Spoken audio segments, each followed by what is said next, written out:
In the dusty streets of Copper Ridge, Arizona, flames danced higher than the church steeple as Jake Miller charged headlong into an inferno that would change his life forever.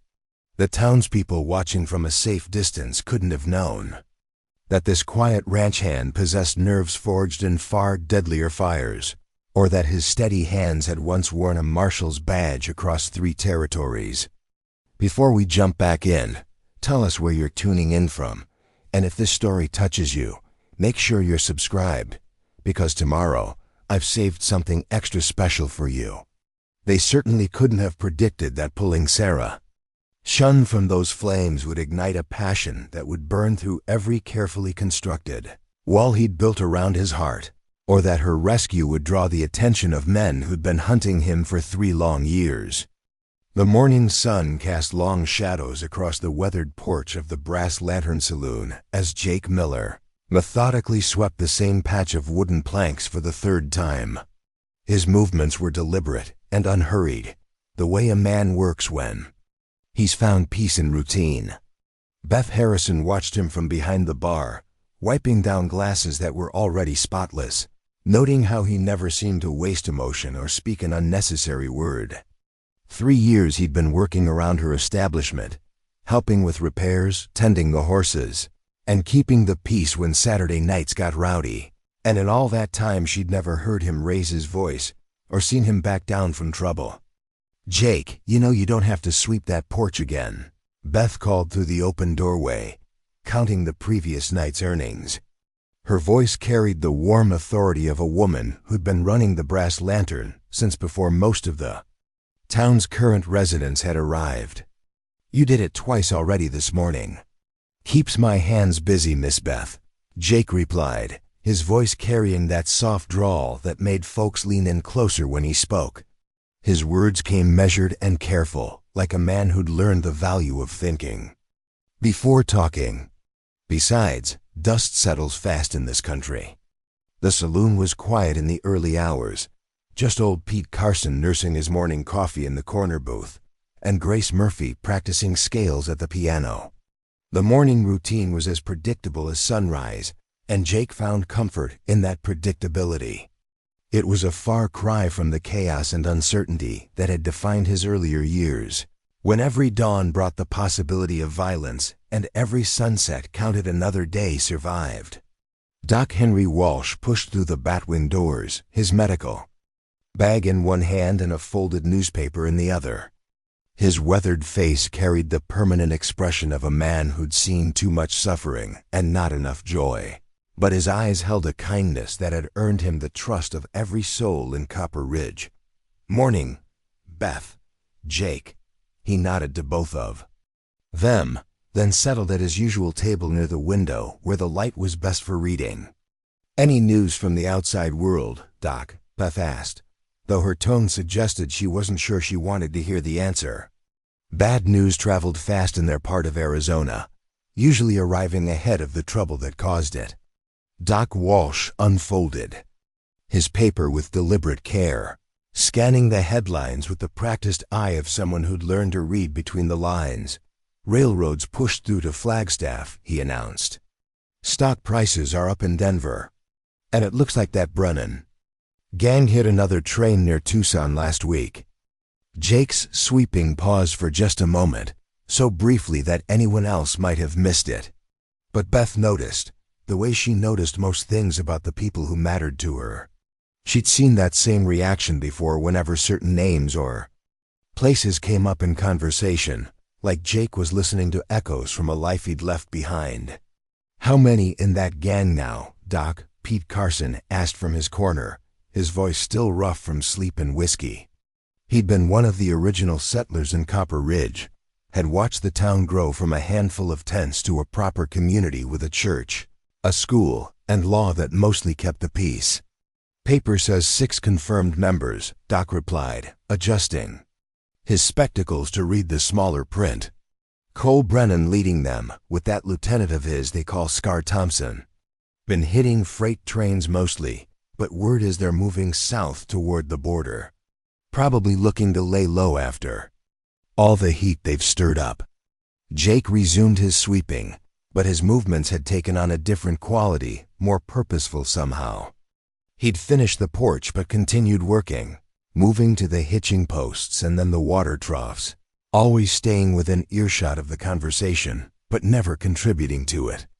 It was a habit he'd developed over the years, listening more than speaking, watching more than acting. The peaceful morning routine was interrupted by the sound of approaching hoofbeats. Tom Rodriguez, Copper Ridge's sheriff, rode up at a pace that suggested urgency without panic. He was a good lawman, fair and steady, though Jake sometimes caught him looking at wanted posters with the expression of a man who knew he was outmatched by the caliber of criminals passing through their territory. Beth, Jake, Doc. Tom nodded as he dismounted, his spurs jingling softly on the wooden planks. Got word from Mesa Verde. Brennan gang was spotted 2 days ago, heading this direction. They hit the bank there, killed a clerk who tried to resist. The words hung heavy in the morning air. Jake's hands stilled completely now, gripping the broom handle with white knuckles. Mesa Verde was less than 50 miles north, close enough that a determined group of riders could cover the distance in a day if they pushed their horses hard. "What's the plan, Tom?" Beth asked, though her voice carried a resignation that suggested she already knew the answer. Copper Ridge wasn't the kind of town that could mount much of a defense against experienced outlaws. They had Sheriff Rodriguez, a handful of deputies who were better suited to breaking up saloon fights than gunfights, and a collection of shopkeepers and ranchers who were brave but untrained. "I've sent word to the territorial marshal," Tom replied, removing his hat to wipe the sweat from his forehead.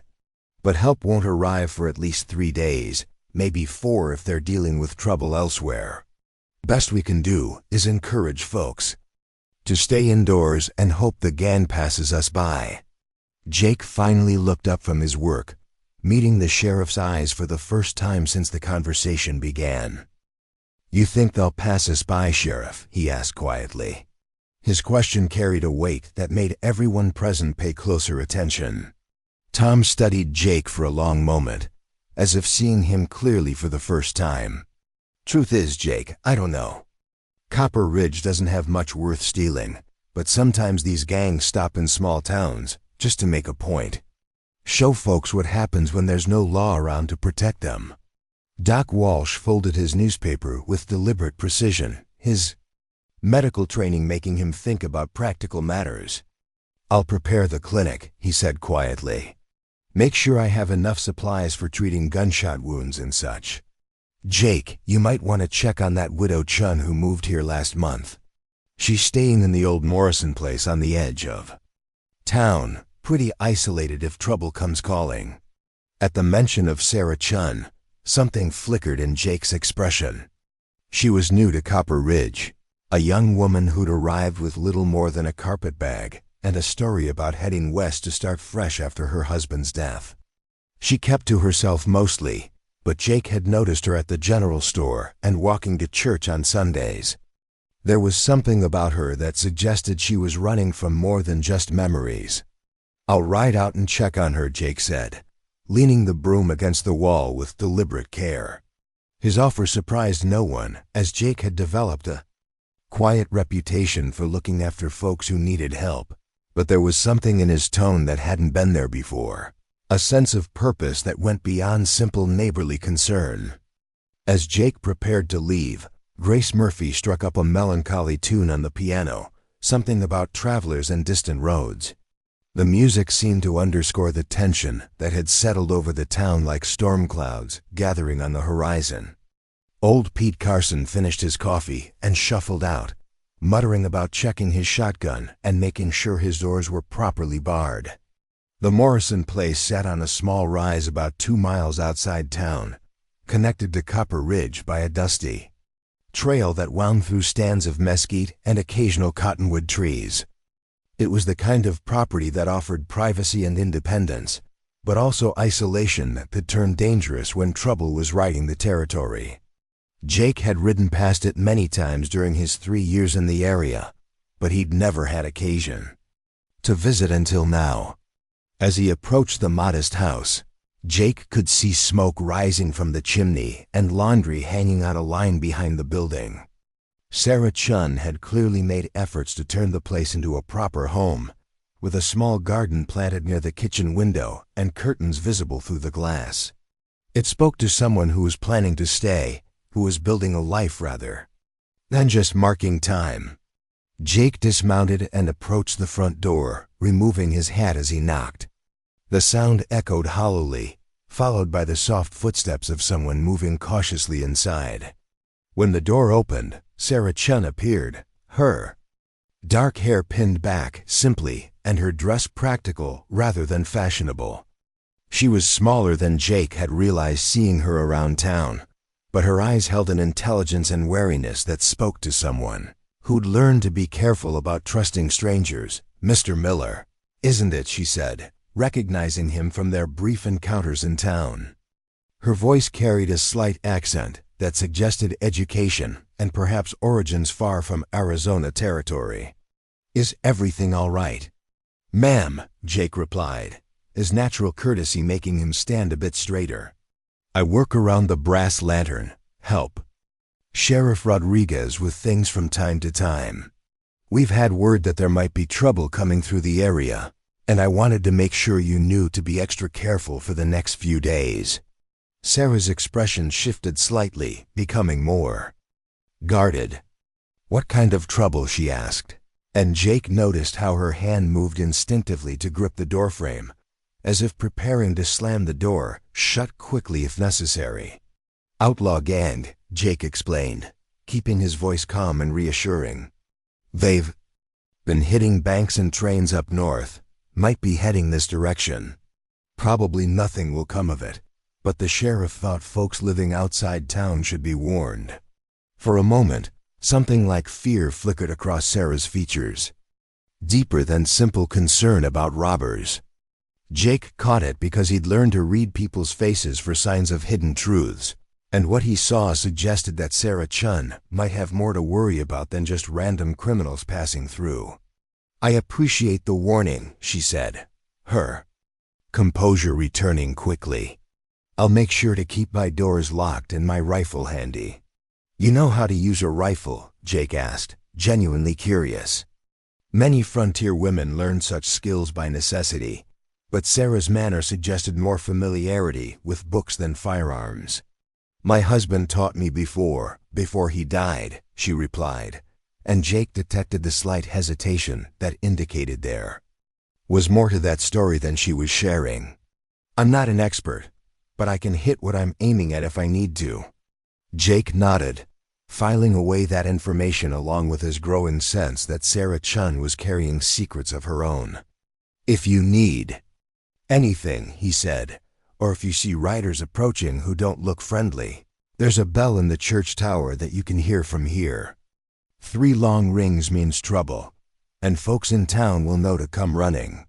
"Thank you, Mr. Miller," Sarah said, and Jake caught a note of genuine gratitude in her voice. "It's been a long time since anyone looked out for me." As Jake rode back toward town, he found himself thinking about Sarah Chen and the brief conversation they'd shared.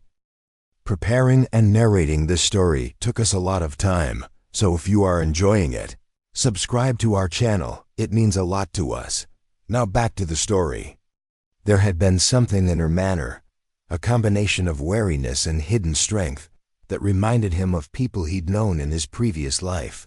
People who'd learned to watch their backs and trust carefully because their survival depended on it. The afternoon sun was beginning its descent toward the western mountains when Jake returned to the Brass Lantern. The saloon had filled with its usual collection of ranchers, drifters, and townspeople, but the conversation was more subdued than normal. Word about the Brennan gang had spread, and folks were discussing what preparations they should make. Beth Harrison was serving drinks with her usual efficiency, but Jake could see the worry lines around her eyes.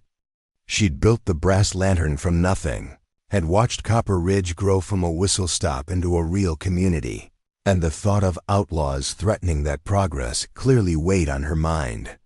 "How's the Chun woman?" Beth asked when Jake approached the bar. She fixing to come into town where it's safer. Says she stay put, Jake replied, accepting the cup of coffee Beth poured for him without being asked. She's got a rifle and knows how to use it, claims her husband taught her. Doc Walsh looked up from his medical journal, his expression thoughtful. That's interesting, he said quietly. Because I was the one who filled out the death certificate when her husband passed, and according to the information she gave me, he died of pneumonia back in Missouri.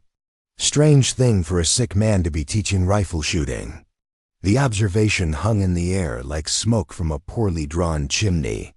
Jake felt a familiar tightness in his chest, the kind of alertness that had kept him alive during his years wearing a badge. Sarah Chen was hiding something, just as he was hiding something. An experience had taught him that secrets had a way of colliding at the worst possible moments. Sheriff Rodriguez pushed through the doors at that moment, his face grim and his hand resting unconsciously on his gun belt. The expression he wore was one Jake recognized from his own years in law enforcement, the look of a man who'd just received news that was going to make his job considerably more difficult. "Folks," Tom announced to the room, his voice carrying the authority that made people stop their conversations and pay attention. "Just got word from the telegraph operator. Brennan gang hit the stage depot at Canyon Springs this morning. That's less than 30 miles from here, and they're definitely heading south." The news rippled through the saloon like a stone thrown into still water. Canyon Springs was close enough that the gang could reach Copper Ridge by tomorrow if they maintained their pace. Worse, hitting the stage depot suggested they weren't just passing through the territory, but were actively seeking targets of opportunity. Anyone who's got family living outside town might want to consider bringing them in for a few days. Tom continued, "We can set up temporary accommodations in the church basement and the schoolhouse if needed." Jake found himself thinking again about Sarah Chen, alone in the Morrison place with nothing but a rifle and whatever secret she was carrying. The smart thing would be to ride out and convince her to come into town where there were more people and better defenses. But something told him that Sarah Chen wasn't the type to abandon her home easily, especially if she was running from troubles of her own. The conversation in the saloon turned to practical matters of defense and preparation. Pete Carson mentioned that he had an old cavalry saber from his army days, while Grace Murphy revealed that she kept a derringer in her piano bench. Doc Walsh began making a list of medical supplies he might need, and Beth started taking inventory of how much food and water they could gather if they needed to stand a siege. Jake listened to it all while nursing his coffee and thinking about the patterns he was seeing. The Brennan gang's route suggested they were following the old Apache trails through the mountains, paths that would bring them within sight of the Morrison place before they reached Copper Ridge proper. If Sarah was as isolated as she seemed, she might not even see trouble coming until it was too late to run. As the afternoon stretched toward evening, Jake made his decision. He finished his coffee, nodded to Beth, and headed for the door. His horse was still saddled from the earlier trip, and the animal seemed to sense his urgency as they turned back toward the Morrison place. The ride took longer than before because Jake found himself studying the landscape with different eyes, looking for defensive positions and escape routes the way he'd been trained to do years ago. The Morrison place was situated well for someone who wanted privacy, but poorly for someone who might need to defend it or flee quickly. The house sat on open ground with little cover, and the trail leading to it could be watched from several concealed positions in the surrounding hills. As Jake crested the final rise before the house came into view, he saw something that made him rein in his horse sharply. Smoke was rising from the direction of the Morrison place, but it wasn't the thin stream from a chimney fire. This was thick, black smoke billowing up in volumes that spoke of a structure burning out of control. Jake spurred his horse forward, covering the last quarter mile at a full gallop. As he approached, he could see that the house was indeed on fire, flames visible through the windows and beginning to emerge from the roof. But what made his blood run cold was the sound he heard over the roar of the fire, a voice calling for help from somewhere inside the burning building. Without hesitation, Jake dismounted and ran toward the house, his mind automatically cataloging the situation. The front door was already compromised by flames, but there was a side window that might still be accessible. The voice was definitely female, definitely Sarah Chen, and it was coming from what sounded like the back of the house, where the fire hadn't yet taken complete hold. Jake pulled off his jacket and wrapped it around his arm as he approached the window. The glass was hot, but not yet cracked, and he punched through it with his wrapped fist, clearing away the shards as quickly as he could. Smoke poured out of the opening, making it difficult to see or breathe, but he could hear Sarah's voice more clearly now, calling from somewhere deeper in the house. "Miss Chen," Jake shouted through the window, "it's Jake Miller." "Where are you?" "Kitchen," came the reply, weak but audible. "Beam fell, trapped my leg." Jake didn't waste time considering the risks as he hauled himself through the window. The heat inside the house was intense, and smoke made visibility almost impossible. But he'd been in burning buildings before and knew how to move quickly while staying low. The kitchen was toward the back of the house, and he could see a faint glow from that direction that wasn't the orange light of flames. He found Sarah pinned beneath a fallen ceiling beam, conscious but clearly in pain. Her left leg was trapped, and she'd been trying unsuccessfully to lift the heavy timber. When she saw Jake crawling toward her through the smoke, relief flooded her features. "Can you move your leg?" Jake asked, already positioning himself to lift the beam. The question was purely practical, based on experience with rescue situations, where moving an injured person incorrectly could cause more damage than the original injury. "I think so," Sarah replied, coughing from the smoke. "It's not broken, just pinned." Jake braced himself and lifted, putting all his strength into raising the beam enough for Sarah to pull her leg free. The effort sent pain shooting through his shoulders and back, but he held it until he felt her move away from the trap. When he lowered the beam again, Sarah was sitting up and testing her leg gingerly. "Can you walk?" Jake asked, because they needed to move immediately. The fire was spreading rapidly, and the structural integrity of the house was compromising by the minute. "With help," Sarah replied, and Jake moved to support her as they made their way back toward the window he'd entered through. The journey seemed to take forever, with Jake half carrying Sarah while navigating around fallen debris and avoiding the worst of the flames. By the time they reached the window, both of them were coughing heavily, and their clothes were singed from the heat. Jake lifted Sarah through the window first, then followed her out into the blessed coolness of the evening air.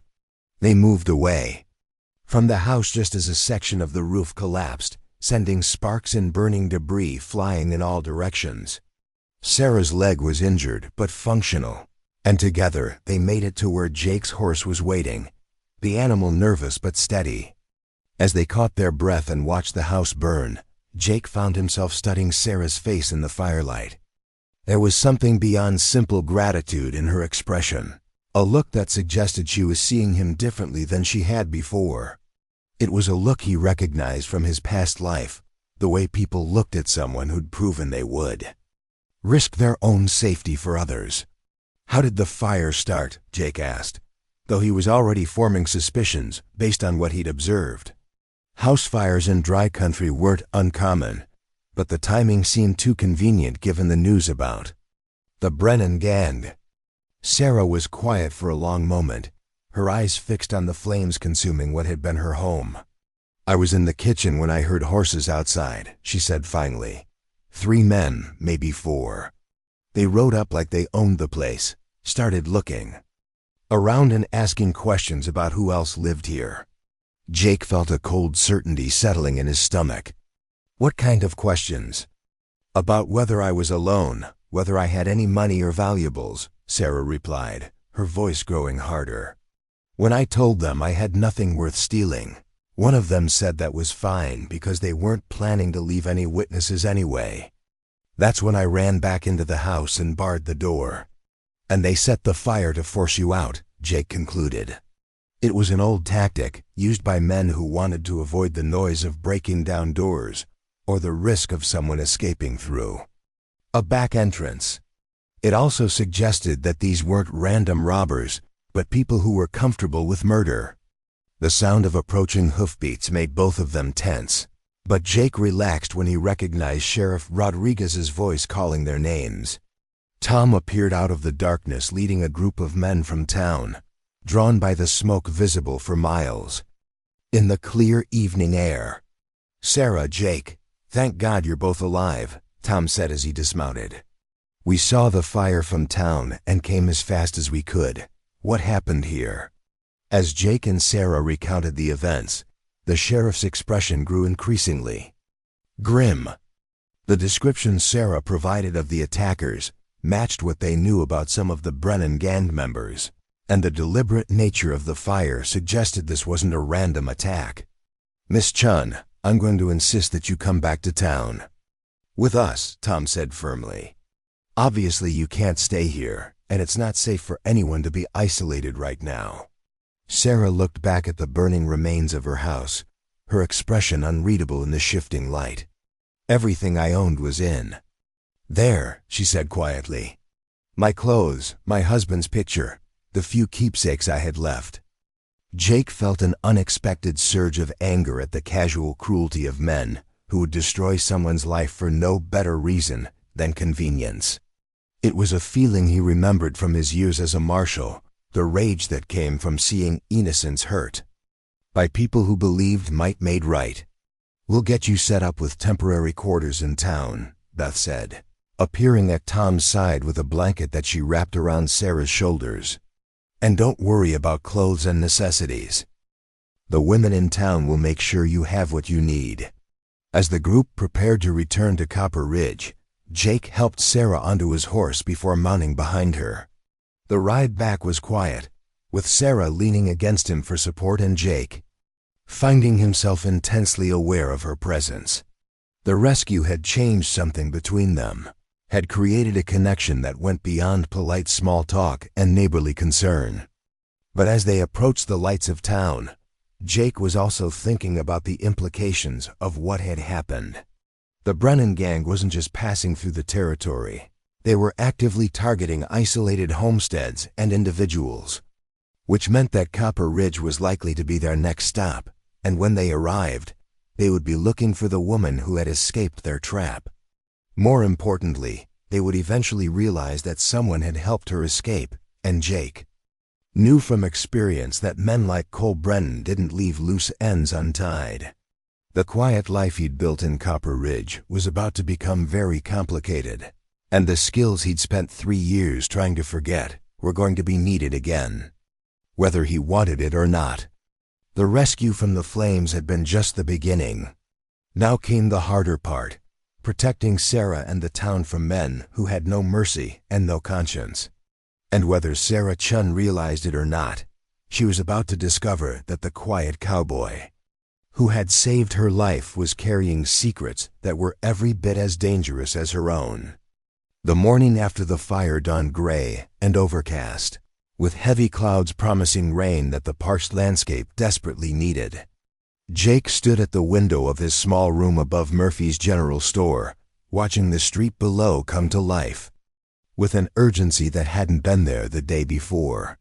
Word of the attack on Sarah Chen had spread through Copper Ridge like wildfire, and now every resident understood that the Brennan gang wasn't just a distant threat, but an immediate danger to their community. Sarah had spent the night in the church rectory, cared for by Pastor Williams and his wife Martha.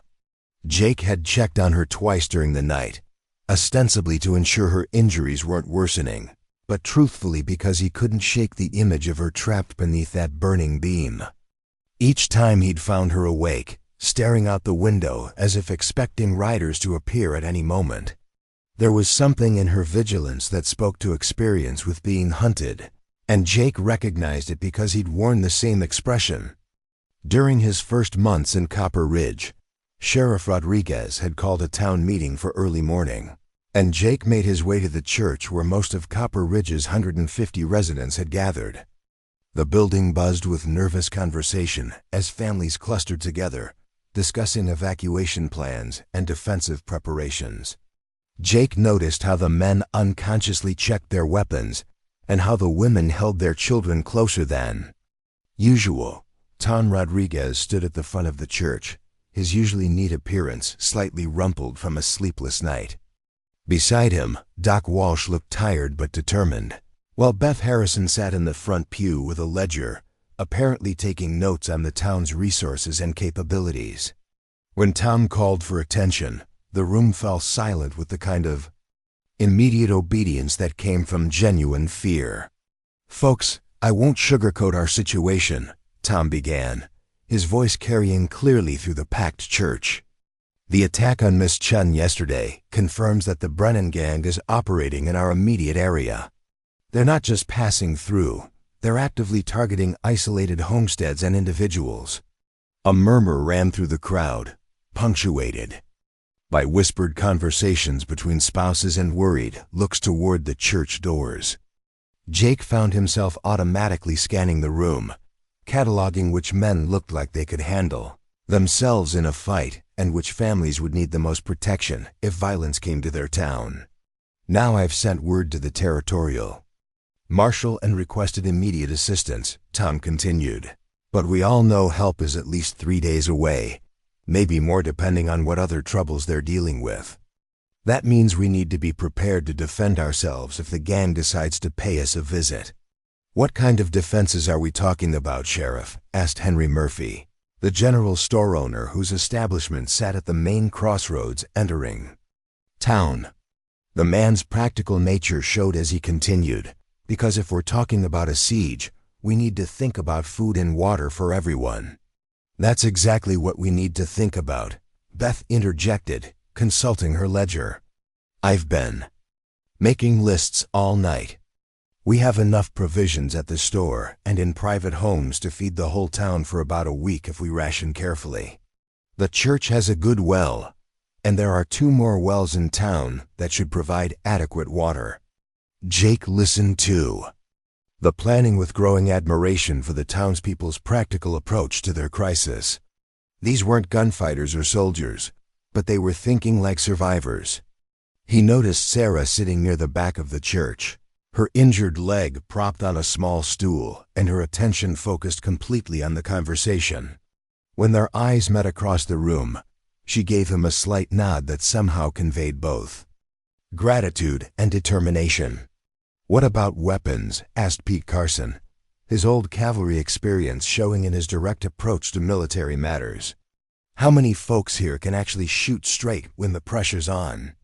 The question prompted an uncomfortable shifting in the pews as people considered their actual fighting capabilities versus their hopes. Jake saw men who talked big about their hunting skills suddenly looking uncertain, and women who'd never fired anything more dangerous than a shotgun at rattlesnakes. "We've got maybe a dozen men who've seen real fighting," Tom admitted, his honesty cutting through any false optimism. "Pete here served with the cavalry. I've got some experience from my deputy days in Tucson, and a few of the ranchers have dealt with rustlers and such. But most of us are shopkeepers and farmers, not gunfighters." Jake felt the familiar weight of decision pressing down on him. He could continue playing the role of quiet ranch hand, contributing what he could while keeping his past hidden. Or he could step forward and offer the kind of expertise that might make the difference between survival and massacre. The choice should have been simple, but 3 years of carefully constructed anonymity made it complicated. "Sheriff Rodriguez," Jake said, rising from his seat in the middle of the church.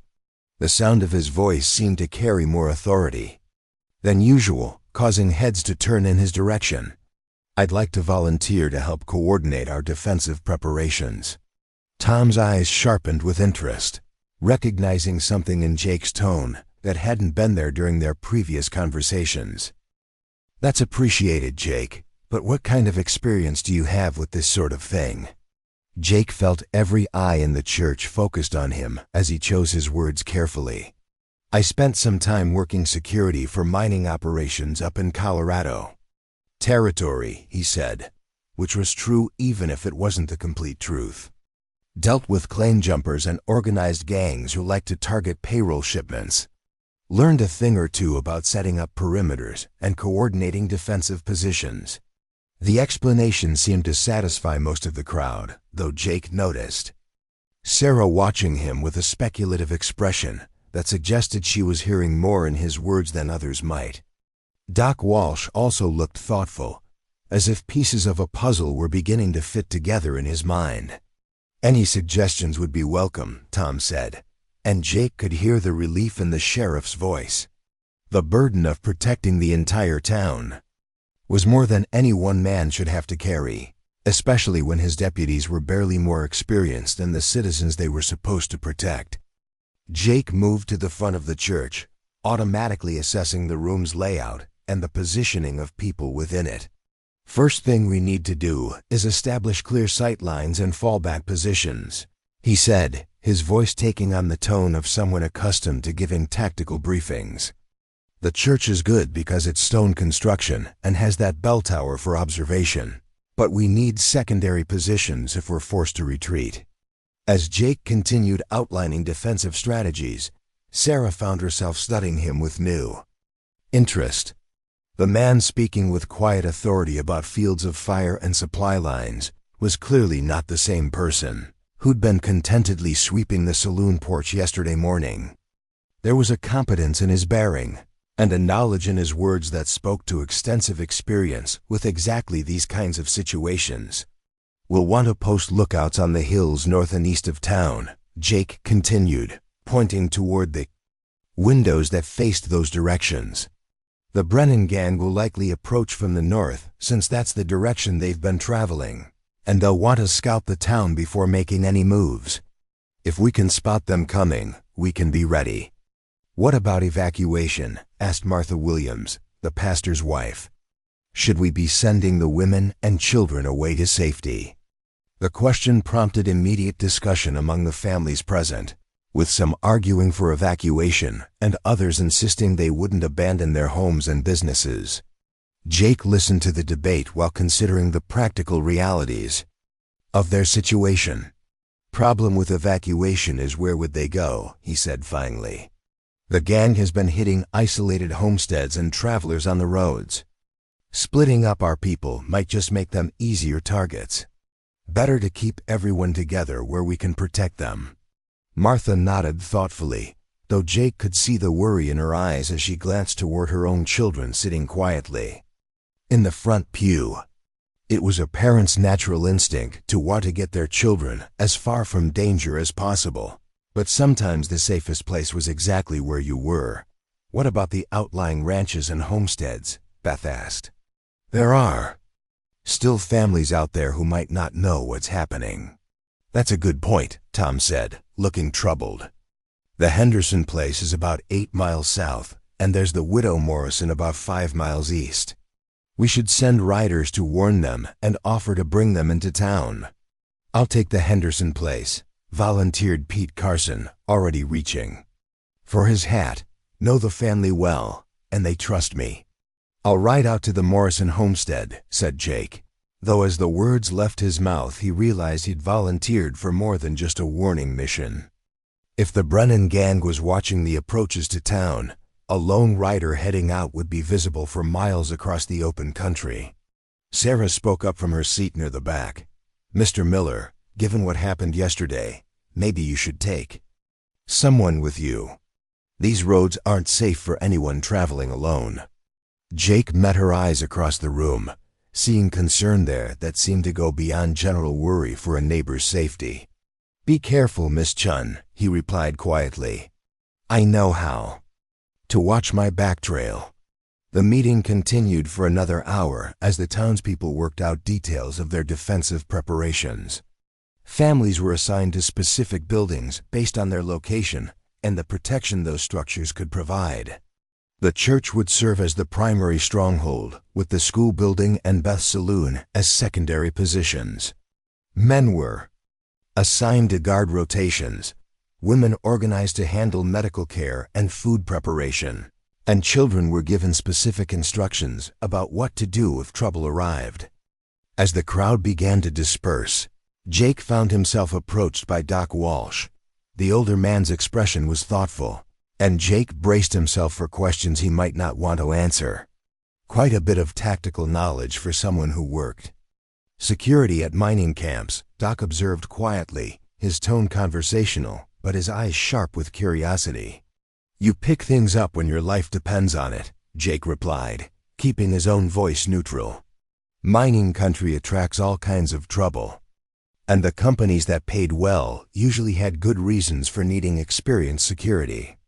Doc nodded slowly, as if accepting the explanation while filing away his observations for future consideration. "Well, I'm glad we have your expertise available. This town's going to need every advantage it can get." After the meeting, Jake prepared for his ride to the Morrison homestead, checking his horse's shoes and saddle while considering the best route to take. The direct path would be fastest but also most exposed to observation from the hills. A longer route following the creek bed would provide more cover but would add an hour to the journey each way. Sarah approached as he was making his final preparations, moving carefully on her injured leg, but showing no sign of backing down from whatever she'd come to say. "Mr. Miller, I wanted to thank you again for yesterday," she said, her voice carrying a formality that suggested she was working up to something more important. "No thanks necessary, Miss Chen," Jake replied, tightening his saddle cinch with practiced efficiency. "Anyone would have done the same thing." "No," Sarah said firmly, "they wouldn't have. What you did, going into that burning building, that took training and experience. Most people would have hesitated, might have looked for help or tried to think of another way. You didn't hesitate at all." Jake paused in his preparations, recognizing that Sarah was probing just as subtly as Doc Walsh had been.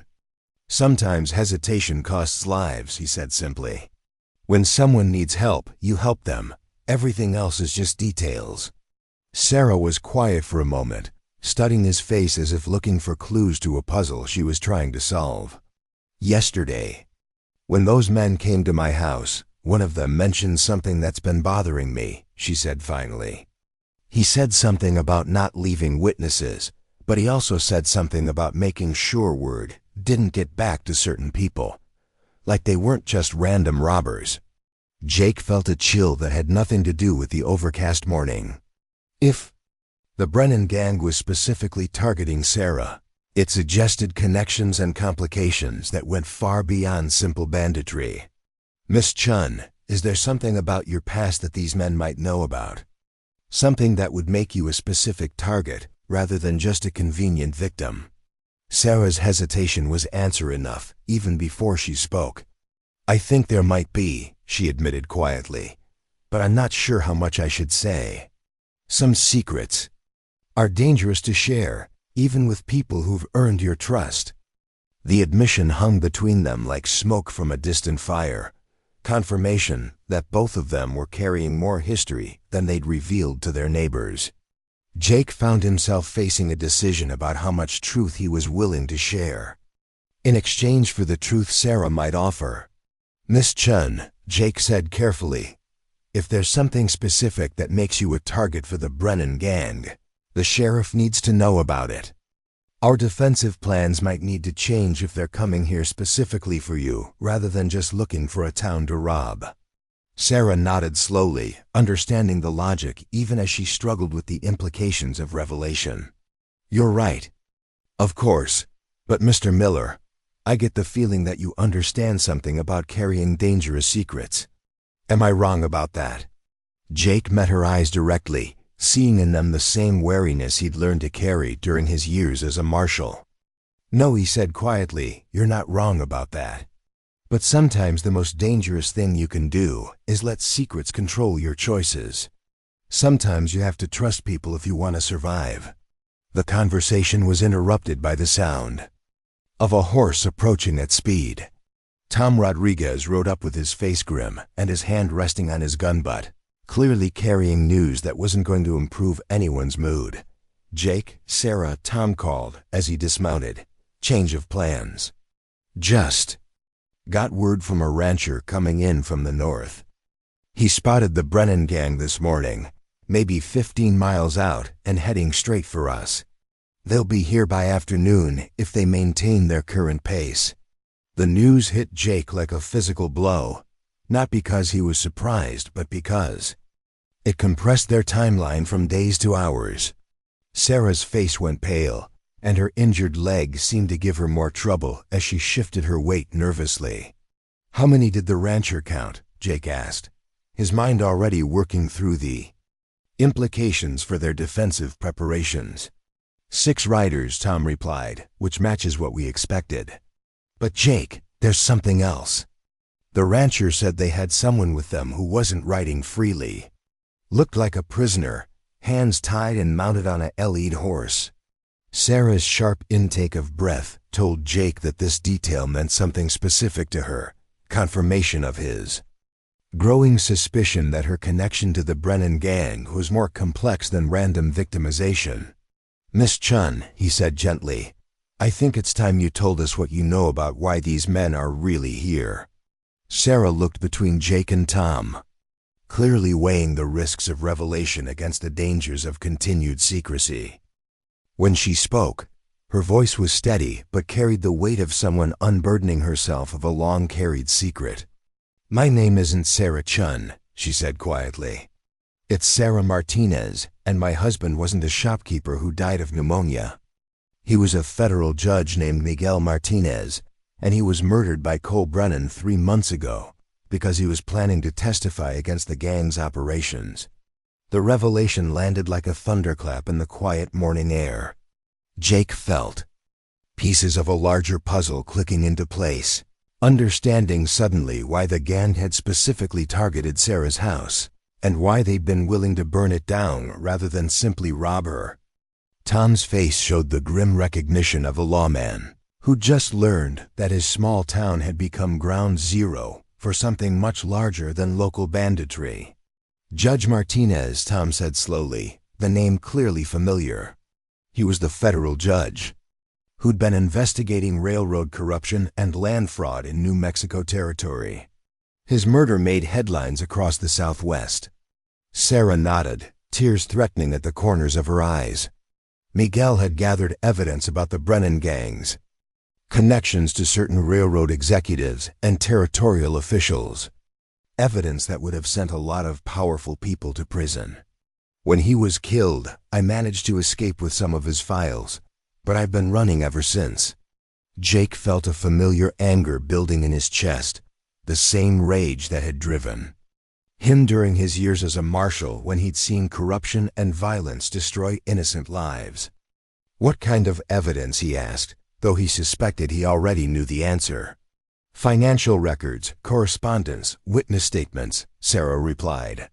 "Enough to prove that the Brennan gang wasn't just robbing trains randomly, but was being paid to target specific shipments and eliminate specific people." Miguel was going to present it all to a grand jury in Denver, but someone leaked word of his investigation. Now Jake understood why the gang had been so determined to eliminate Sarah rather than simply rob her. She wasn't just a witness to their crimes, she was potentially the key to bringing down a conspiracy that reached far beyond a simple outlaw gang.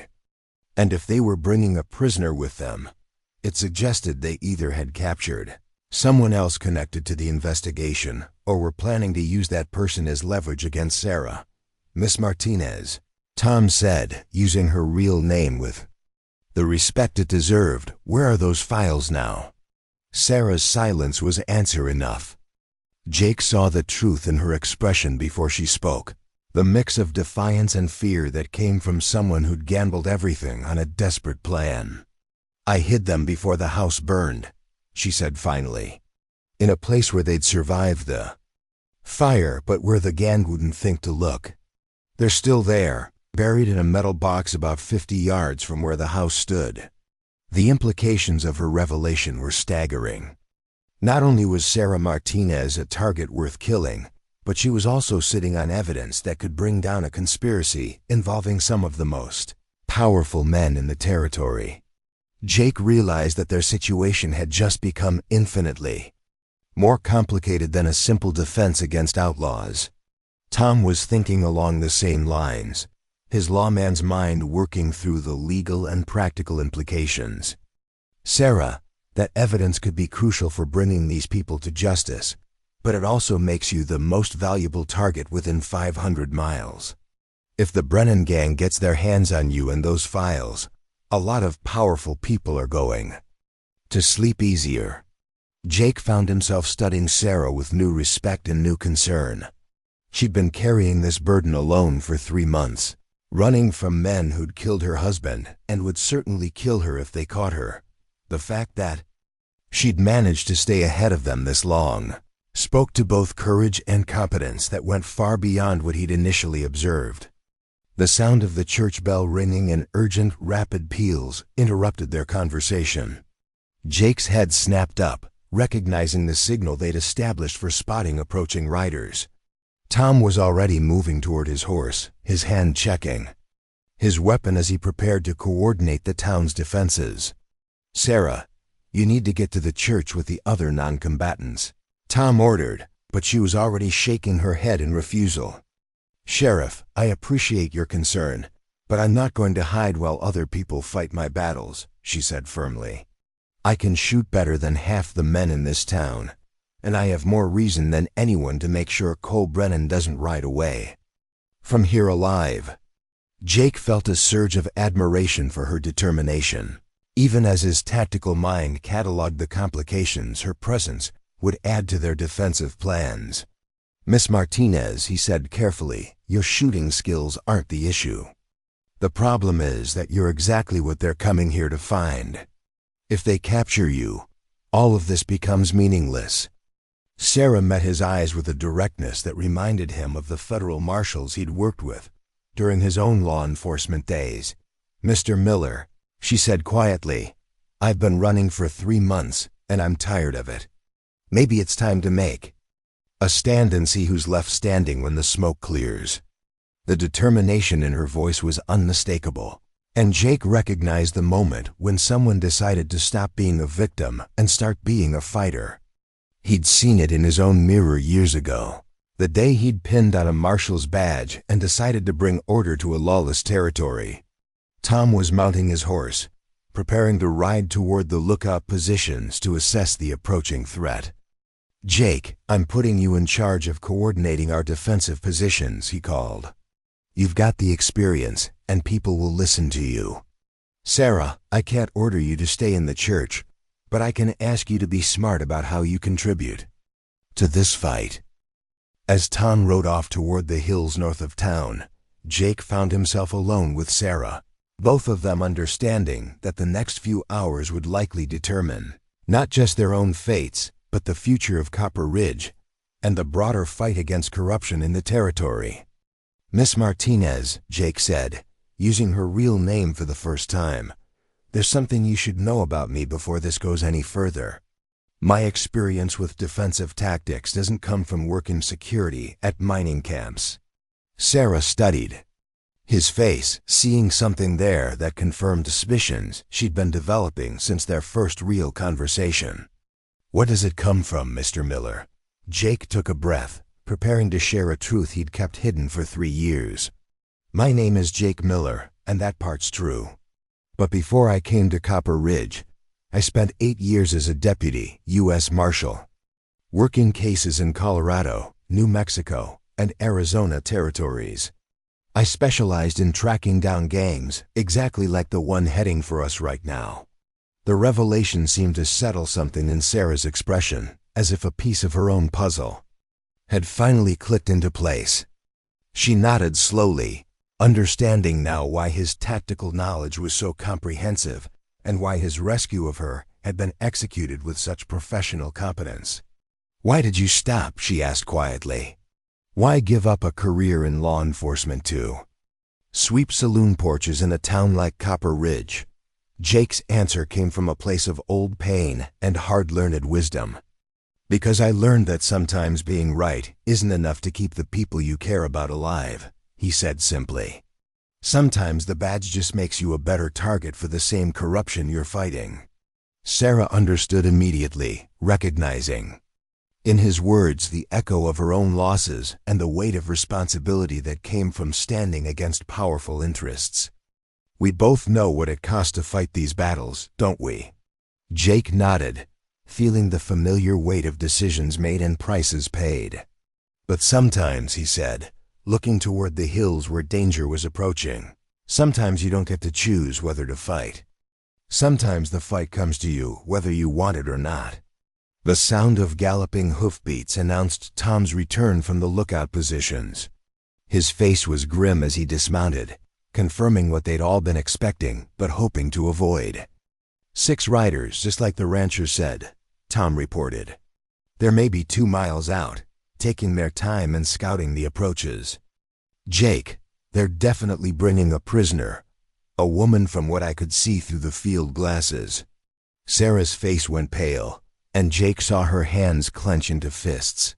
Did you recognize her, Sheriff? Sarah asked, though her tone suggested she feared the answer.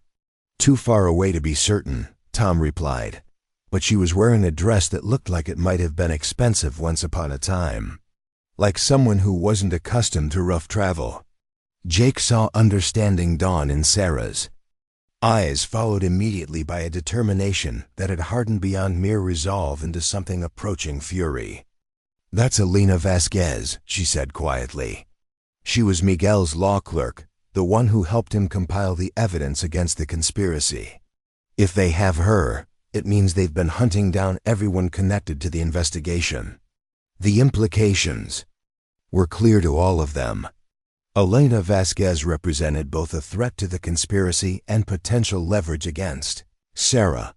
If the gang was willing to bring a prisoner into what they had to know would be a dangerous situation, it suggested they were confident in their ability to control the outcome of any confrontation.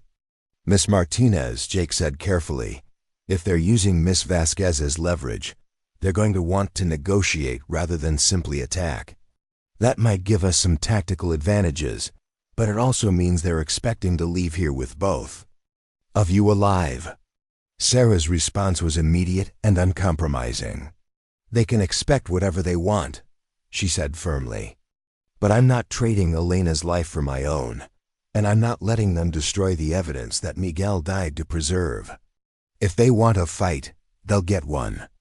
Jake felt a familiar stirring in his chest, the same sense of righteous purpose that had driven him during his best days as a marshal.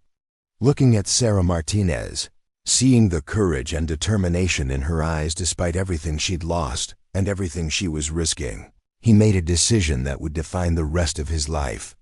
Miss Martinez, he said quietly, I think it's time I stopped running from who I used to be. If you're willing to make a stand here, then you'll have a U.S. Marshal standing beside you. Even if I'm not wearing the badge anymore. Sarah's smile was the first genuine expression of hope he'd seen from her since the rescue from the fire. Mr. Miller, she said, I think that's exactly what this situation calls for. A man who knows how to fight corruption and isn't afraid to face down the kind of people who think power makes them untouchable. Tom looked between them, understanding that something significant had just shifted in the dynamics of their situation. Jake, he said, I don't know what your full story is, but if you're telling me you've got federal law enforcement experience, then I'm officially deputizing you right now. This town needs every advantage it can get. Jake felt the weight of responsibility settling back onto his shoulders, familiar and heavy but no longer unwelcome. He'd spent 3 years trying to forget who he'd been, but perhaps it was time to remember why he'd become a marshal in the first place. Not for the glory or the excitement, but for moments exactly like this one, when someone had to stand between innocent people and those who would destroy them for profit and power. The church bell began ringing again, this time in the steady pattern that meant all defenders should take their assigned positions. Jake checked his weapons automatically, muscle memory from years of law enforcement, taking over as he prepared for the confrontation that would determine the fate of Copper Ridge and everyone in it. Sarah was checking her own rifle, her movements, economical and professional despite her injured leg. Jake noticed that she handled the weapon with the kind of familiarity that came from serious training, not just the basic frontier skills most women acquired for protection against wild animals. "Miss Martinez," he said as they prepared to move toward their defensive positions, "when this is over, I'd like to hear the full story about you and your husband's investigation. If there's a chance to see justice done for what happened to him, I want to help make that happen." Sarah's response carried the weight of someone who'd given up hope and suddenly found it again. "Mr. Miller," she said, "if we survive the next few hours, I'll tell you everything. And maybe together we can finish what Miguel started." As they moved toward the church where the final defensive preparations were being made, Jake found himself thinking about the strange turns life could take. This morning he'd been a quiet ranch hand content with anonymity and simple work. Now he was about to face down a gang of killers while standing beside a federal judge's widow, who carried evidence that could shake the territorial government to its foundations. But as he looked at Sarah Martinez, seeing the courage and determination that had kept her alive and fighting despite everything she'd lost, Jake realized that some fights were worth having regardless of the personal cost. Some people were worth standing beside, and some causes were worth the risk of everything you'd worked to build. The Brennan gang was coming to Copper Ridge, expecting to find a defenseless town and a frightened woman hiding from justice. Instead, they were going to discover that sometimes the people you think you've beaten down are exactly the ones who refuse to stay down. And sometimes the quiet ones, the ones who seem to have given up the fight, are just waiting for the right moment and the right cause to remind the world who they really are. The afternoon sun hung heavy in the sky when Cole Brennan and his gang crested the ridge, overlooking Copper Ridge. From their vantage point, the town looked peaceful and unprepared, with smoke rising lazily from chimneys and laundry still hanging on lines behind several houses. But Cole hadn't survived 8 years as an outlaw by taking appearances at face value, and something about the stillness in the streets below made him cautious. Marcus Thompson, whose scarred face had earned him his nickname, adjusted his position in the saddle and spat into the dust. "Looks quiet enough, boss. You think the Martinez woman is really down there, or did we waste our time chasing ghosts again?" "She's here," Cole replied with certainty that came from information paid for in blood and gold. His sources in the territorial government had been tracking Sarah Martinez for months, following a trail of false names and abandoned hideouts across 3 territories. The burned house they'd found yesterday had contained enough personal items to confirm they were finally closing in on their quarry. Behind them, Elena Vasquez sat bound and silent on her horse, her once fine dress now dusty and torn from days of hard travel. She'd proven more resilient than Cole had expected when they'd captured her in Santa Fe, refusing to reveal Sarah's location despite persuasion that had broken stronger men. But her presence would serve its purpose when the time came for negotiations. Danny Pierce, the youngest member of the gang at barely 20, fidgeted with his reins and asked the question that had been bothering him for miles. "Boss, why don't we just ride in and take her? 6 guns against a bunch of shopkeepers and farmers doesn't seem like much of a fight." Cole studied the town below with the calculating gaze of a predator who'd learned that overconfidence killed more outlaws than lawmen ever did.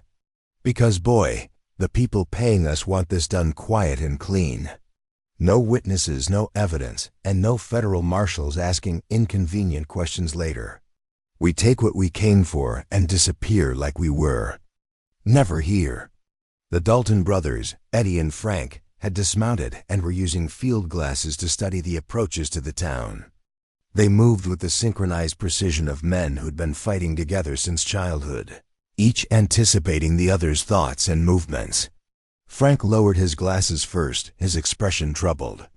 "Something's not right, Cole," he said quietly. "See how there's nobody on the streets, but smoke coming from all the chimneys. And look at the church, there's movement in that bell tower, like someone's keeping watch. Eddie nodded agreement, having observed the same details. Looks like they're expecting trouble. Question is, how much do they know about why we're here? Cole considered the implications of an organized offense. If the townspeople were simply reacting to general reports of outlaw activity, they might fort up, but wouldn't put up much of a fight when faced with superior firepower. But if they knew specifically about Sarah Martinez and the evidence she carried, the situation became significantly more complicated. Doesn't matter what they know, Cole decided finally. We've got something they want, and they've got something we need. Time for a little conversation.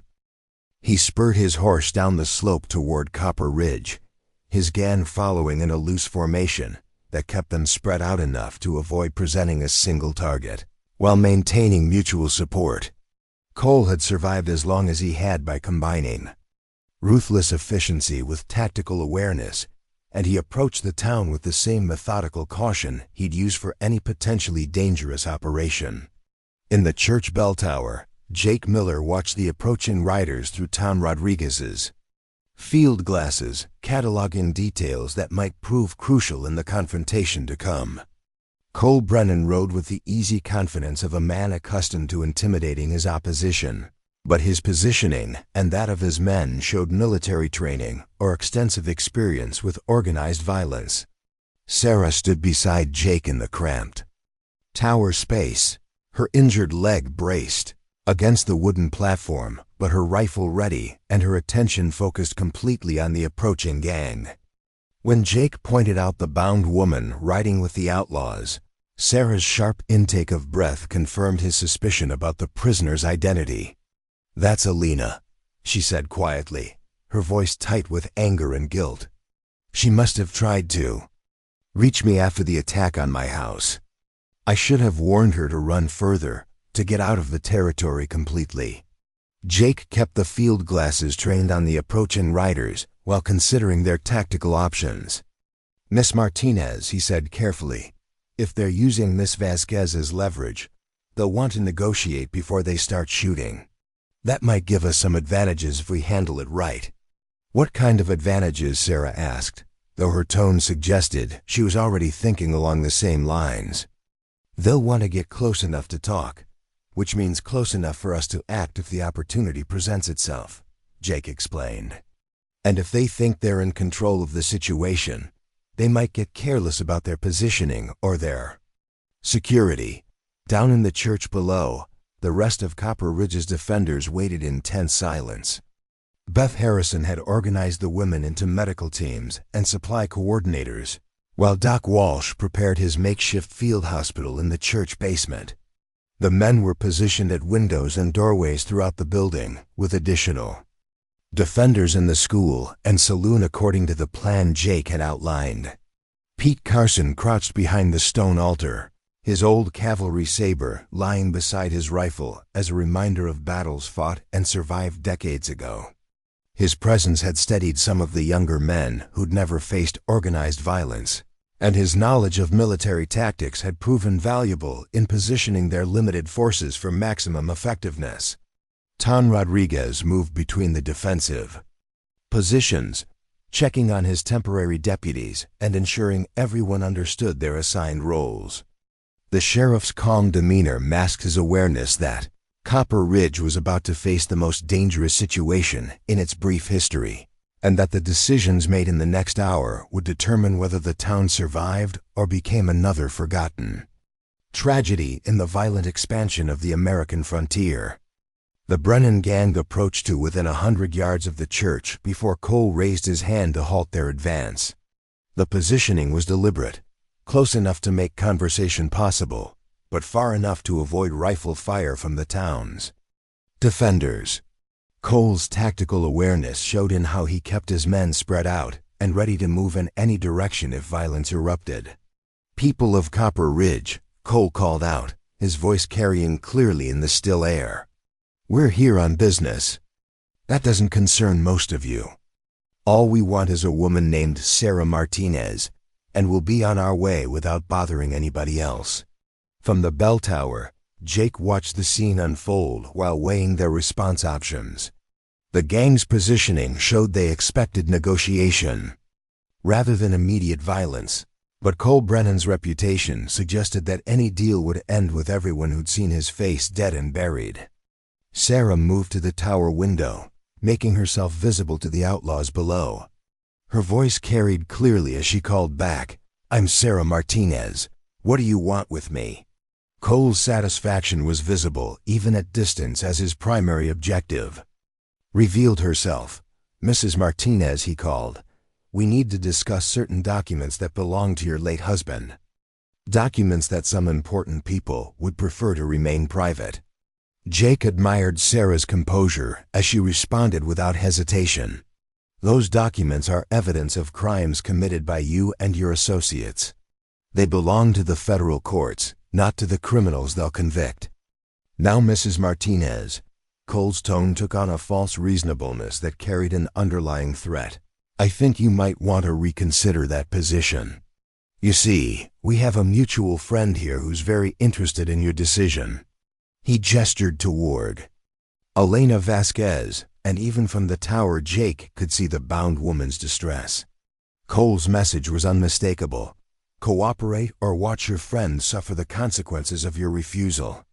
Sarah's hands tightened on her rifle, but her voice remained steady when she replied, "Mr. Brennan, you're a wanted criminal with a price on your head. The only deal you'll get from me is the chance to surrender peacefully before the territorial marshals arrive." Cole's laughter carried an ugly edge that suggested he was through with polite conversation. "Mrs. Martinez," he called, "I think you're misunderstanding your situation. This isn't a negotiation between equals. This is me being generous enough to give you a chance to save your friend's life along with your own." The threat crystallized the moment for everyone involved.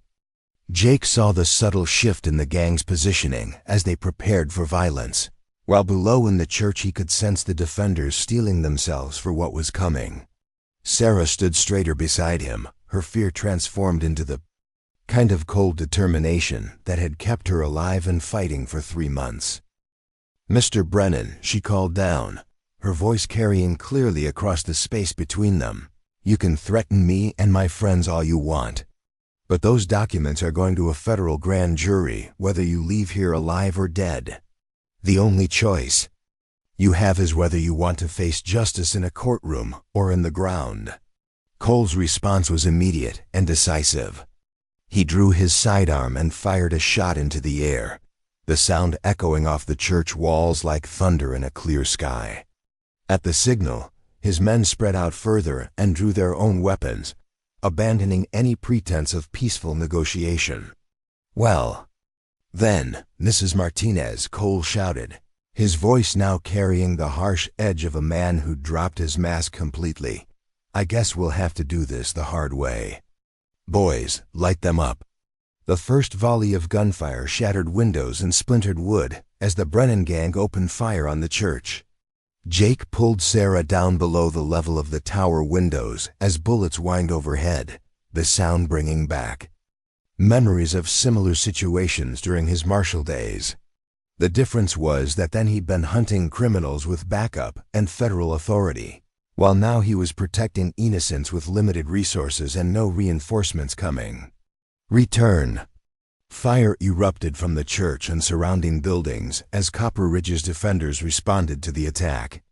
Pete Carson's military experience showed in how he coordinated the men around the altar, directing their fire to keep the outlaws from advancing while conserving ammunition for sustained defense. Tom Rodriguez moved between positions, encouraging his volunteers and ensuring they maintained discipline under pressure. Jake assessed their tactical situation while helping Sarah reposition for a better angle of fire. The gang's scattered formation made them difficult targets, but it also prevented them from concentrating their firepower effectively. The church's stone construction provided good protection, but the outlaws had mobility and professional experience that could prove decisive if the fight dragged on.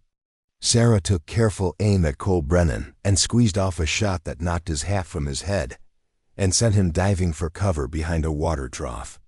Her marksmanship was considerably better than Jake had expected, suggesting formal training that went beyond frontier self-defense skills. "Nice shooting," he called over the sound of continuing gunfire. "Where did you learn to shoot like that?" Miguel insisted I learn after we received the first death threats, Sarah replied, working the bolt on her rifle to chamber another round. "He said if people wanted to kill us for doing our job, we'd better be prepared to defend ourselves." The battle settled into a deadly rhythm as both sides sought advantageous positions while avoiding unnecessary exposure to enemy fire. Cole Brennan proved his reputation by keeping his men spread out and moving, making it difficult for the defenders to pin them down while maintaining pressure on the church and surrounding buildings. Danny Pierce, the youngest outlaw, made the mistake of trying to advance too quickly toward the church. Pete Carson's rifle spoke once, and the young man stumbled backward with a cry of pain, clutching his shoulder as blood soaked through his shirt. The wound wasn't fatal, but it sent a clear message about the quality of resistance the gang was facing. Cole recognized that his initial assault wasn't achieving the quick victory he'd expected.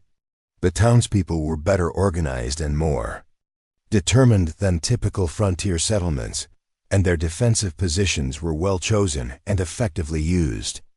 More concerning was the quality of tactical thinking he observed in their deployment and response to his attacks.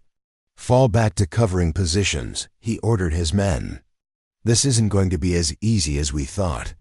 Marcus Thompson had taken shelter behind a pile of lumber near the general store, and his return fire was keeping several church windows suppressed. But he called out to Cole with concern evident in his voice. "Boss, somebody in there knows what they're doing. This feels less like scared townspeople and more like we're fighting someone with real experience." Cole was beginning to suspect the same thing. The defensive positions were too well coordinated, and the return fire too disciplined for simple frontier self-defense. Someone in that church had military or law enforcement experience, and that someone was directing an effective resistance to his attack. In the bell tower, Jake was thinking along similar lines as he studied the gang's movements and tactics. Cole Brennan's reputation was well-deserved, and his men showed the kind of coordination that came from extensive experience with organized violence. The fact that they'd fallen back to reassess rather than pressing a failing attack showed tactical awareness that made them significantly more dangerous. "Miss Martinez," he said quietly during a lull in the firing, "this isn't going to be decided by a straightforward gunfight. Brennan's too smart to keep taking casualties in a frontal assault, which means he's going to try something else." "What kind of something else?" Sarah asked, though her expression suggested she was already considering unpleasant possibilities. "Fire, probably," Jake replied grimly. "Or he'll try to take hostages from the buildings that aren't as well defended as the church. Either way, we need to think about taking the initiative before he does." Sarah understood immediately. "You're talking about going on the offensive, leaving our defensive positions and attacking them directly." Jake nodded, his mind working through the tactical implications. "It's risky, but it might be our best chance. If we can eliminate one or two of his men, the odds shift significantly in our favor. And if we can rescue Miss Vasquez in the process, we remove his primary leverage against you." The plan was dangerous and would require precise timing and considerable luck to succeed. But as Jake watched the outlaws regrouping for their next assault, he realized that waiting for them to act would likely result in casualties among the defenders and no guarantee of victory. Sheriff Rodriguez appeared at the top of the tower ladder, his face grim but determined. "Jake," he called quietly, "what's your assessment of our situation?" "They're professional and experienced," Jake replied honestly. "Brennan's not going to keep taking casualties in direct assaults, which means he's planning something else. We need to consider taking action before he gets the chance to implement it." Tom nodded grimly, understanding the implications. What kind of action are you talking about? Jake outlined his developing plan while keeping watch on the outlaw positions below. If we can coordinate a distraction from multiple positions, one or two people might be able to move close enough to their rear positions to create real problems for them. The risk is high, but it might be our best chance to turn this around. I'll go, Sarah said immediately, but Jake was already shaking his head. Miss Martinez, you're the primary target here. If something goes wrong and they capture you, everything we're fighting for becomes meaningless. Then you go, she replied firmly. You've got the experience and the skills. I'll coordinate the covering fire from here. Tom Rodriguez studied both of them, recognizing the moment when desperate circumstances required desperate measures. Jake, he said quietly, if you're willing to try this, you'll have whatever support we can provide. But understand that if something goes wrong, we might not be able to help you. Jake checked his weapons and prepared to leave the relative safety of the bell tower for the deadly open ground where the outlaws waited. The plan was simple in concept but complex in execution.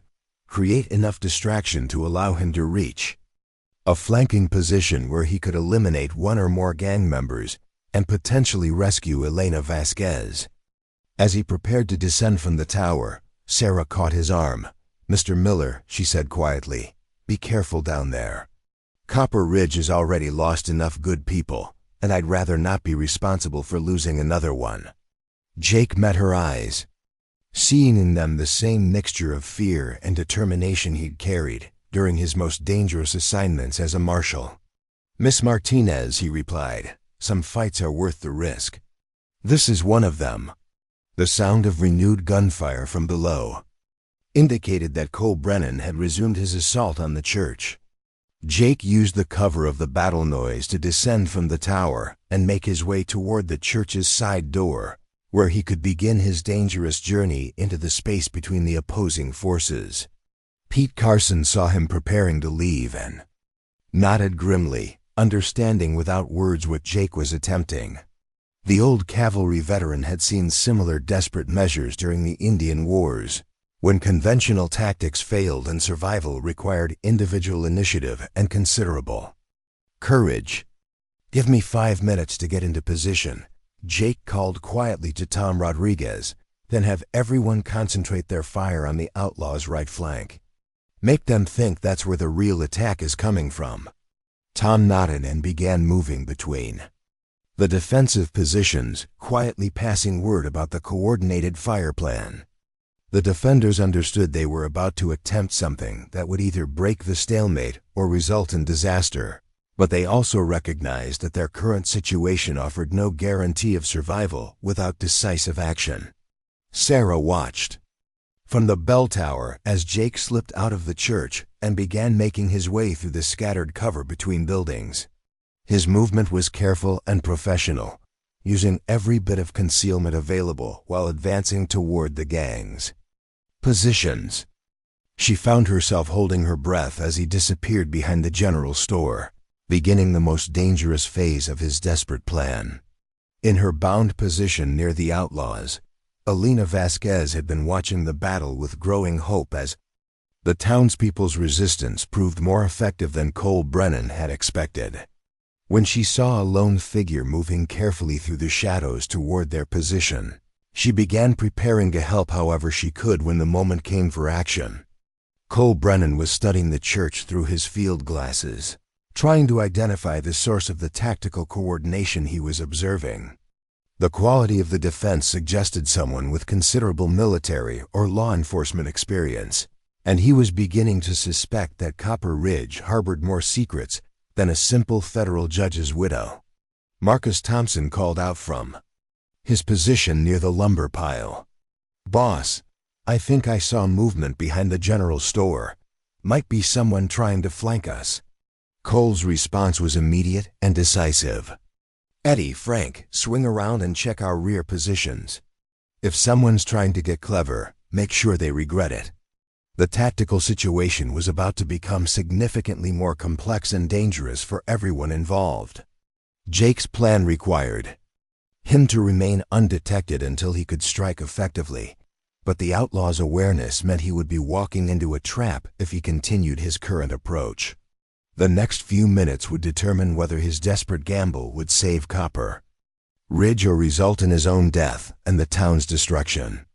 Jake Miller pressed himself against the weathered boards of Murphy's feed store, his heart hammering as the Dalton brothers' boots crunched through the gravel just 20 feet from his position. Years of tracking dangerous men had taught him to control his breathing and movement, but the stakes here felt different.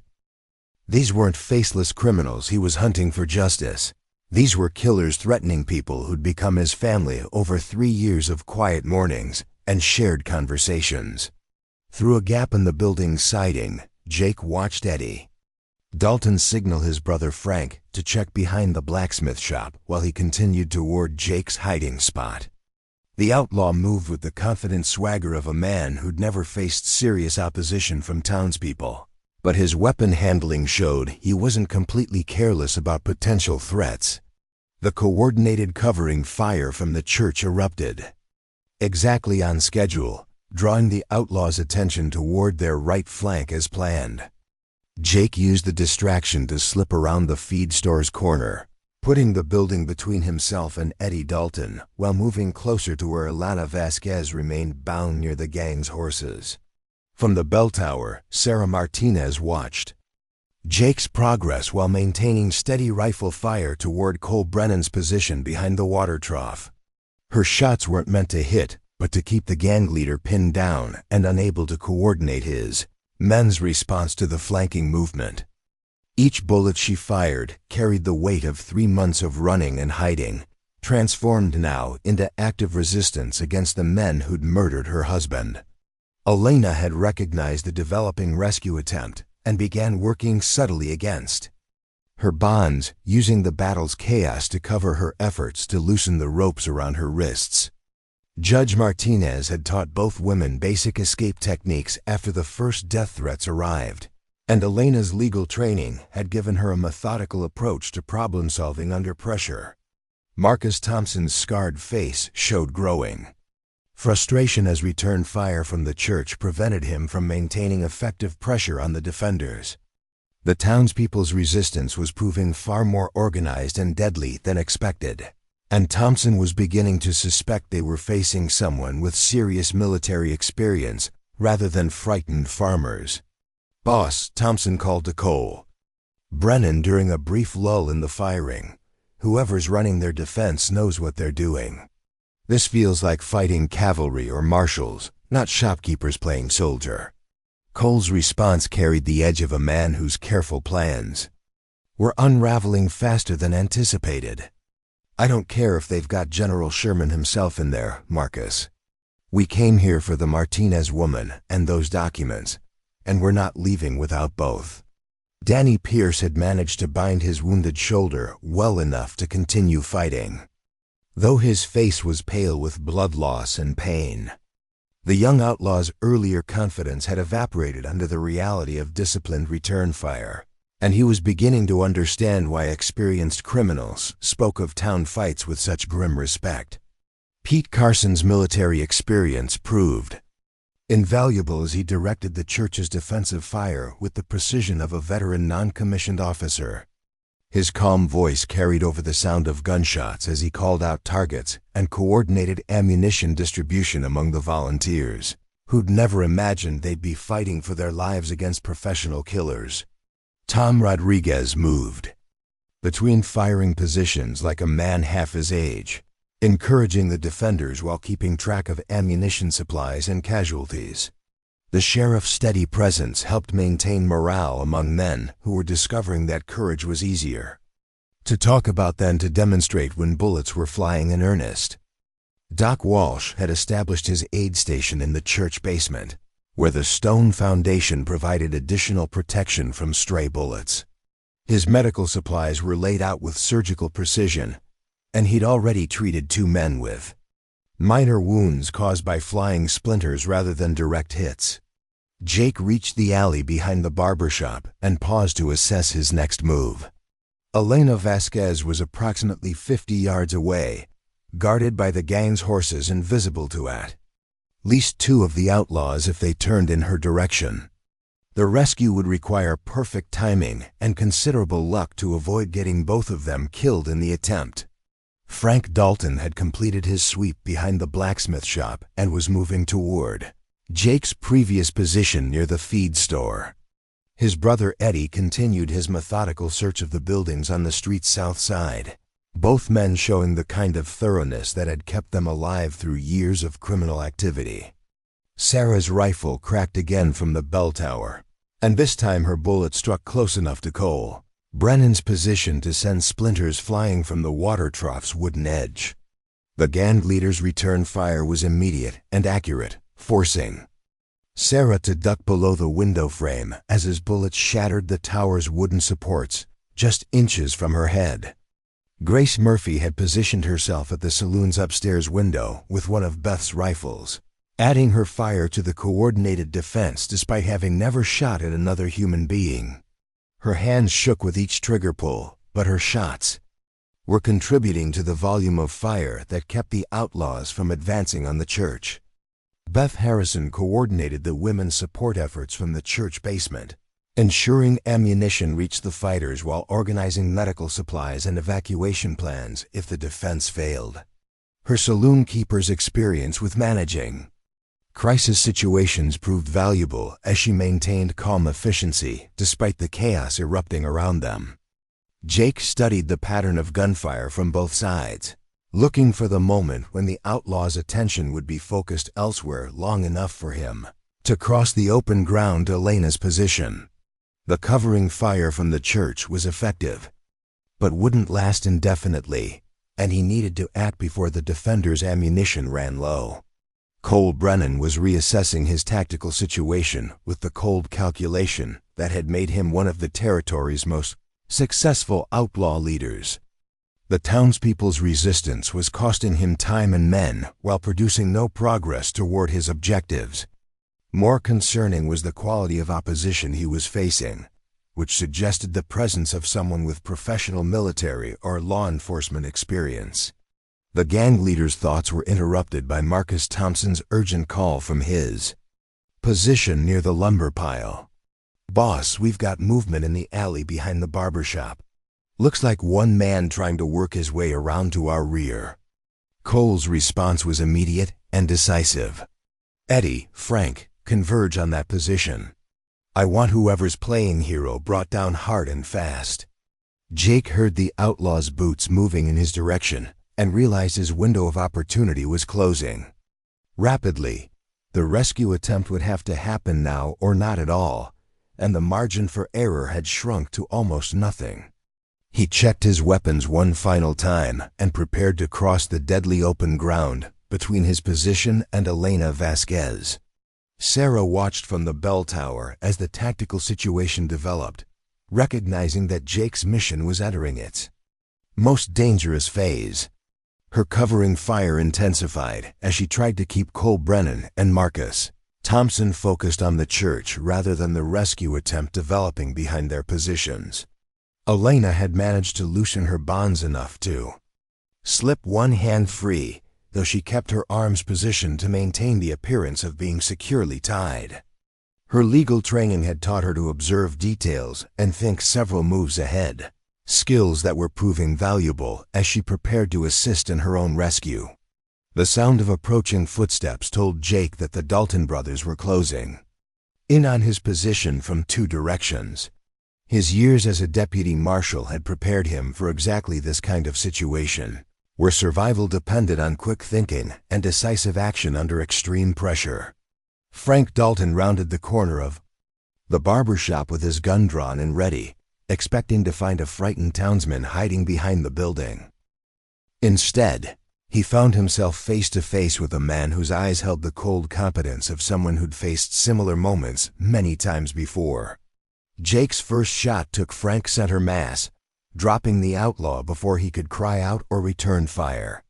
The sound was partially masked by the continuing battle at the church, but Jake knew he had only seconds before Eddie Dalton realized his brother was down. Elena saw Jake's approach and positioned herself to assist in the rescue attempt, her freed hand ready to help with the remaining ropes while maintaining the appearance of helplessness that might give them a crucial advantage if other outlaws noticed the activity near their horses. Eddie Dalton's call to his brother received no response, and the surviving twin began moving more cautiously toward the position where Frank had disappeared. His caution proved warranted when he spotted his brother's body sprawled behind the barber shop, blood pooling in the dusty alley. The younger Dalton's shout of rage and grief carried clearly over the sound of gunfire, alerting the rest of the gang that their flanking maneuver had encountered serious opposition. Cole Brennan's face darkened with fury as he realized that one of his most experienced men was down and his tactical situation was deteriorating rapidly. Jake reached Elena's position just as Eddie Dalton's cry echoed across the battleground. His knife made quick work of her remaining bonds, while his eyes scanned for immediate threats to their escape route back toward the church. Elena's whispered thanks carried genuine emotion as feeling returned to her hands and feet. She moved carefully to restore circulation while Jake assessed their next challenge, crossing 50 yards of open ground under fire from professional killers who now knew exactly where they were. Sarah's rifle fire from the bell tower increased in intensity as she tried to suppress the outlaws' response to the rescue attempt. Her shots were forcing Cole Brennan and Marcus Thompson to keep their heads down, but she could see Eddie Dalton moving toward Jake and Elena's position with murder in his eyes. Tom Rodriguez recognized that the battle had reached its critical moment and called out orders that sent every available defender to the windows facing the area where Jake and Elena were attempting their escape. The concentrated fire wouldn't last long with their limited ammunition, but it might provide enough cover for the rescue to succeed. Doc Walsh emerged from the basement long enough to position himself near the church's side door, his medical bag ready and his eyes fixed on the open ground, where two people were about to risk everything on a desperate run for safety: Jake and Kofa. Elena broke from cover simultaneously, running in a zigzag pattern that made them more difficult targets while moving as quickly as Elena's circulation would allow after hours of being bound. The distance to the church seemed impossibly far as bullets began kicking up dust around their feet. Eddie Dalton's rifle spoke twice in rapid succession, his shots close enough to Jake's position to tear fabric from his shirt sleeve. The outlaws' accuracy was hampered by grief and rage, but his marksmanship was still deadly enough to demand respect and careful movement. Marcus Thompson shifted his position to get a clear shot at the running figures, but Sarah's rifle fire from the bell tower forced him back into cover before he could draw a proper bead on the targets. Her shooting was becoming more accurate as adrenaline sharpened her focus and desperation steadied her hands. Cole Brennan realized that losing the Martinez woman's friend would eliminate his primary leverage in any future negotiations. His orders to his remaining men carried the harsh edge of a leader whose carefully laid plans were collapsing into chaos and violence. "Bring them down," he shouted over the gunfire. "I don't care if you have to kill the man, but I want the woman alive and able to talk." Jake and Elena covered half the distance to the church before Danny Pierce appeared from behind the general store, his wounded shoulder hampering his aim, but his position giving him a clear shot at their escape route. The young outlaw's rifle came up just as Pete Carson's voice boomed from the church. "Down!" Jake heard the old cavalryman's warning and tackled Elena to the ground, just as Danny's shot passed through the space where their heads had been moments before.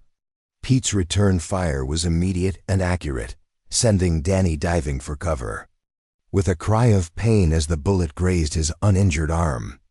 The final sprint to the church took place under covering fire from every defender who could bring a weapon to bear on the outlaws' positions.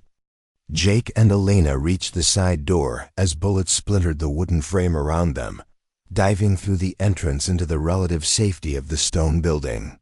Doc Walsh was waiting just inside the door with his medical bag, checking both refugees for injuries, while Tom Rodriguez organized the defenders to repel the counterattack that was certain to follow. The successful rescue had cost the outlaws their primary leverage, but it had also eliminated any possibility of peaceful resolution to the standoff. Elena's first words after catching her breath carried information that changed the tactical situation dramatically. "Sarah," she gasped, "they have men positioned in the hills north of town. At least 4 more riders who are supposed to attack if the main assault fails." The revelation that Cole Brennan had additional forces in reserve sent a chill through the defenders who'd been counting their small victories against the 6 outlaws they could see. A coordinated attack from multiple directions would strain their defenses beyond the breaking point and eliminate most of their tactical advantages. Jake processed the intelligence while helping Elena to a safe position away from the windows. "Miss Vasquez," he said quietly, "how long ago did you see these additional men? And do you know what signal they're waiting for?" Elena's legal training showed in her precise recollection of details observed under stress. 2 hours ago, just before we reached the ridge overlooking town, Cole told them to move into position and wait for 3 rifle shots fired rapidly if he needed them to attack from the rear. Sarah joined them from her position in the bell tower, her face showing the strain of sustained combat, but her voice steady as she absorbed the implications of Elena's intelligence. "That means we're not just fighting 6 men, we're potentially facing 10 or more in a coordinated assault."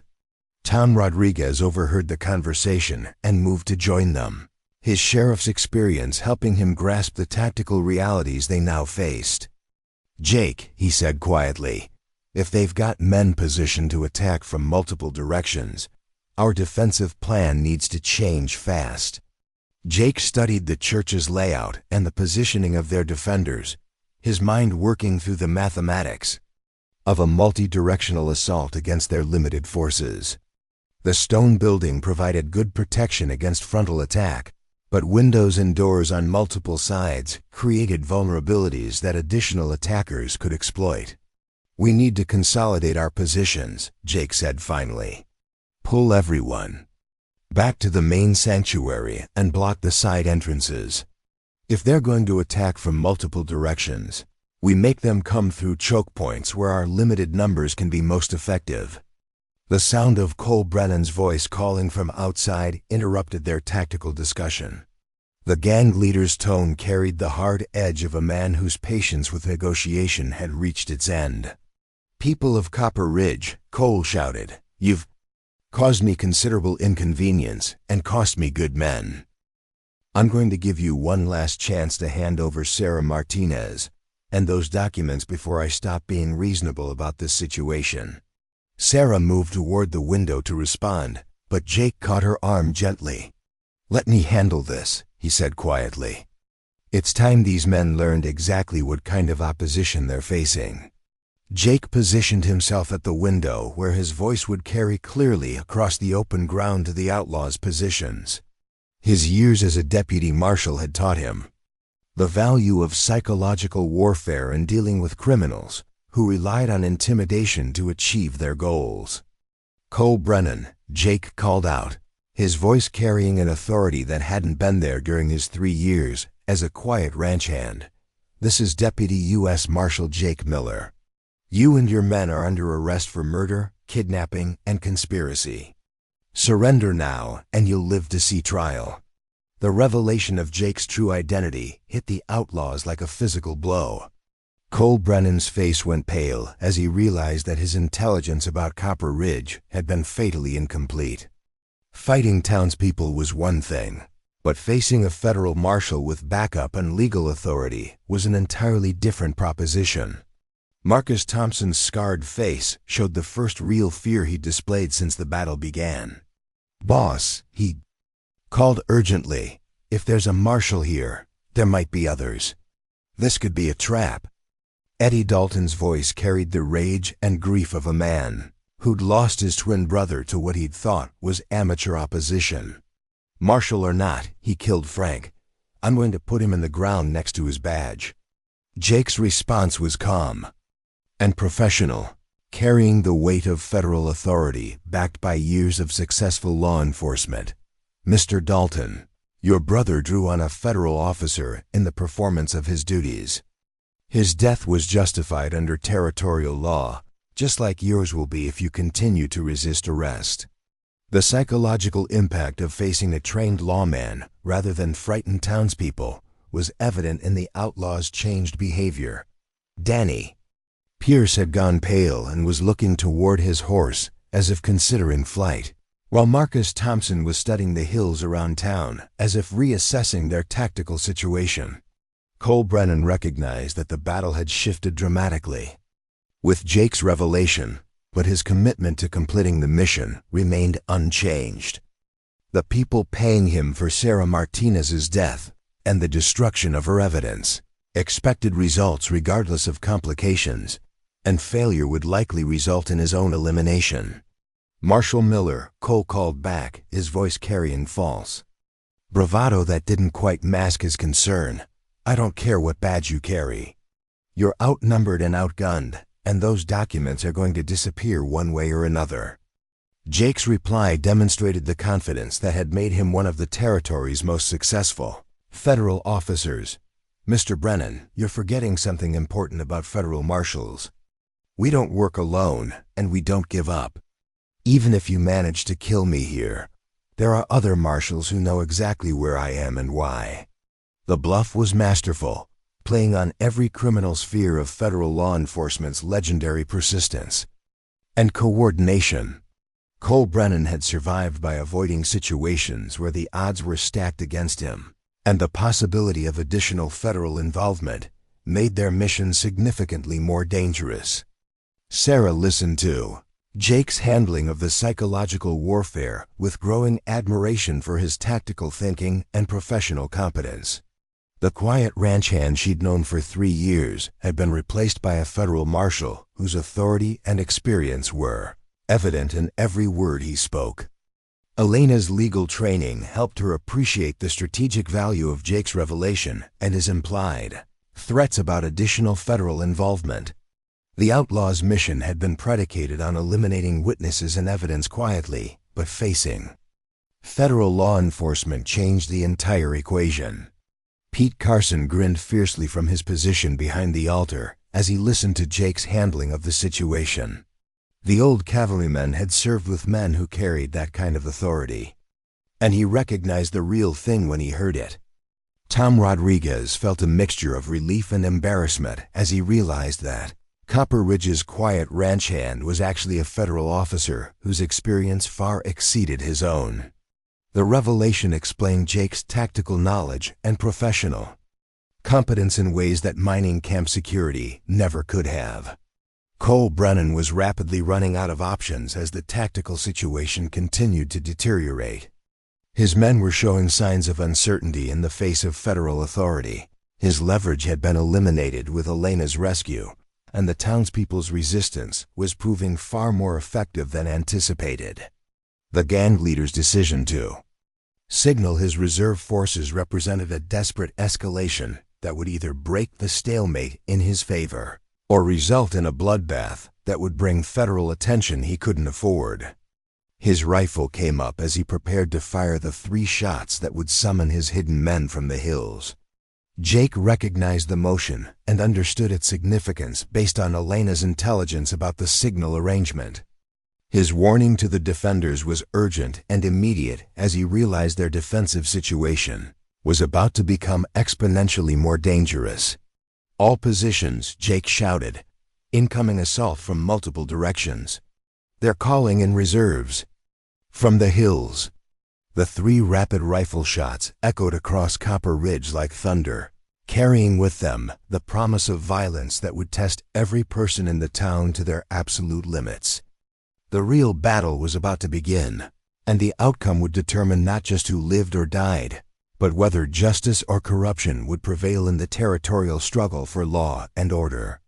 Sarah gripped her rifle tighter as she prepared for the assault that would either vindicate her husband's sacrifice or render it meaningless. Elena positioned herself to assist however she could, despite having no combat experience. The townspeople of Copper Ridge steeled themselves for a fight that would define their community's character for generations to come. Jake Miller, Deputy U.S. Marshal, prepared to face the kind of battle that had defined his career and shaped his character. The quiet years in Copper Ridge were over, but the skills and convictions that had made him a legendary lawman were about to be put to their ultimate test. The thunder of hoofbeats from the northern hills announced the arrival of Cole Brennan's reinforcements just as the afternoon sun began its descent toward the western mountains. 4 riders emerged from the mesquite-covered slopes at full gallop, their approach coordinated with military precision that spoke to extensive planning and preparation for exactly this contingency. Jake Miller positioned himself at the church's main window, his marshal's instincts calculating angles and timing as the new threat developed. The additional outlaws would reach the church's rear entrance within minutes, turning their defensive stronghold into a potential trap if the assault was properly coordinated. Vincent Hayes led the reserve force with the confidence of a man who'd participated in similar operations across 3 territories. His scarred hands and cold eyes marked him as one of the territory's most dangerous hired guns, a man who killed for money rather than passion and took pride in his professional reputation. Sarah Martinez found herself thinking about Miguel and the investigation that had cost him his life as she prepared for what might be her final stand. The evidence hidden near her burned house represented more than legal documentation. It was her husband's legacy, and perhaps the only chance for justice in a territory where corruption had taken root like poison in a well. Elena Vasquez had armed herself with one of the church's spare rifles despite her lack of combat experience. Her legal training had taught her to think systematically under pressure, and she was already considering how to document the events unfolding around them if anyone survived to testify about what happened in Copper Ridge. Pete Carson's military experience proved invaluable as he coordinated the defense against multiple approach routes. His voice carried the authority of a man who'd faced similar situations during the Indian Wars, and his calm directions helped steady volunteers who were discovering that courage was easier to discuss than to demonstrate under fire. Tom Rodriguez had positioned his remaining deputies at strategic points throughout the church, but he was acutely aware that their ammunition supplies were running dangerously low. The extended firefight had consumed most of their reserves, and the approaching assault would test their resources to the breaking point. Doc Walsh remained in the basement with his medical supplies, but he'd also armed himself with an old Army revolver that had seen service during the territorial campaigns. His steady hands and knowledge of anatomy made him a more formidable combatant than his profession might suggest to the outlaws planning their attack. Beth Harrison had organized the remaining women and children into a coordinated support system that kept ammunition flowing to the fighters while maintaining medical readiness for the casualties that were certain to come. Her saloon keeper's experience with crisis management proved essential as the situation reached its climax. Cole Brennan watched his reinforcements take positions around the church with satisfaction, tempered by respect for the opposition they'd encountered. The townspeople's resistance had proven far more effective than anticipated, and the presence of a federal marshal complicated his mission in ways that went beyond simple tactical considerations. Vincent Hayes dismounted near the church's rear entrance and signaled his men to spread out for a coordinated assault. His hand signals were precise and professional, indicating extensive experience with this type of operation and the kind of coordination that made such attacks devastatingly effective. Jake recognized the quality of the new arrivals and understood that the upcoming assault would test every skill he'd developed during his years as a federal officer. The odds were now 10-1, but the defenders held interior positions and the psychological advantage of fighting for their homes and families. Marcus Thompson had recovered his confidence with the arrival of reinforcements, and his scarred face showed anticipation as he prepared for the final assault. The marshal's revelation had shaken him temporarily, but professional killers learn to adapt quickly to changing circumstances. Danny Pierce's wounded shoulder throbbed with each heartbeat, but the young outlaw was determined to prove himself worthy of the gang's respect. His inexperience made him dangerous in ways that went beyond simple enthusiasm, as untrained fighters often took risks that veterans would avoid. Eddie Dalton's grief over his brother's death had transformed into cold fury that made him the most unpredictable element in the coming battle. His desire for revenge against the marshal who'd killed Frank was consuming his tactical judgment and making him prone to the kind of mistakes that got people killed. The coordinated assault began with systematic suppressing fire from multiple positions, forcing the defenders away from windows and limiting their ability to observe the outlaws' movements. The professional quality of the attack was immediately evident in its timing and coordination. Sarah's rifle cracked from the bell tower as she tried to disrupt the outlaws' coordination, but return fire forced her to keep moving between positions to avoid being pinned down. Her shots were carefully aimed to conserve ammunition while maintaining pressure on the attackers. Jake moved between defensive positions like a general coordinating a battle, his federal training evident in how he directed fire and repositioned defenders to meet each new threat. His calm authority helped maintain morale among volunteers who were facing the fight of their lives. Elena found herself operating one of the spare rifles with growing competence despite her lack of experience. Her legal mind approached the tactical situation methodically, learning from observation and adapting quickly to the demands of combat. Vincent Hayes led his men in a rush toward the church's side entrance, counting on speed and surprise to overcome the defenders' positional advantages. His assault was textbook perfect in its execution, demonstrating why he commanded premium prices for his services. Pete Carson's army training kicked in as he directed concentrated fire toward the advancing outlaws, his commands sharp and precise as he coordinated the volunteers' response to the professional assault.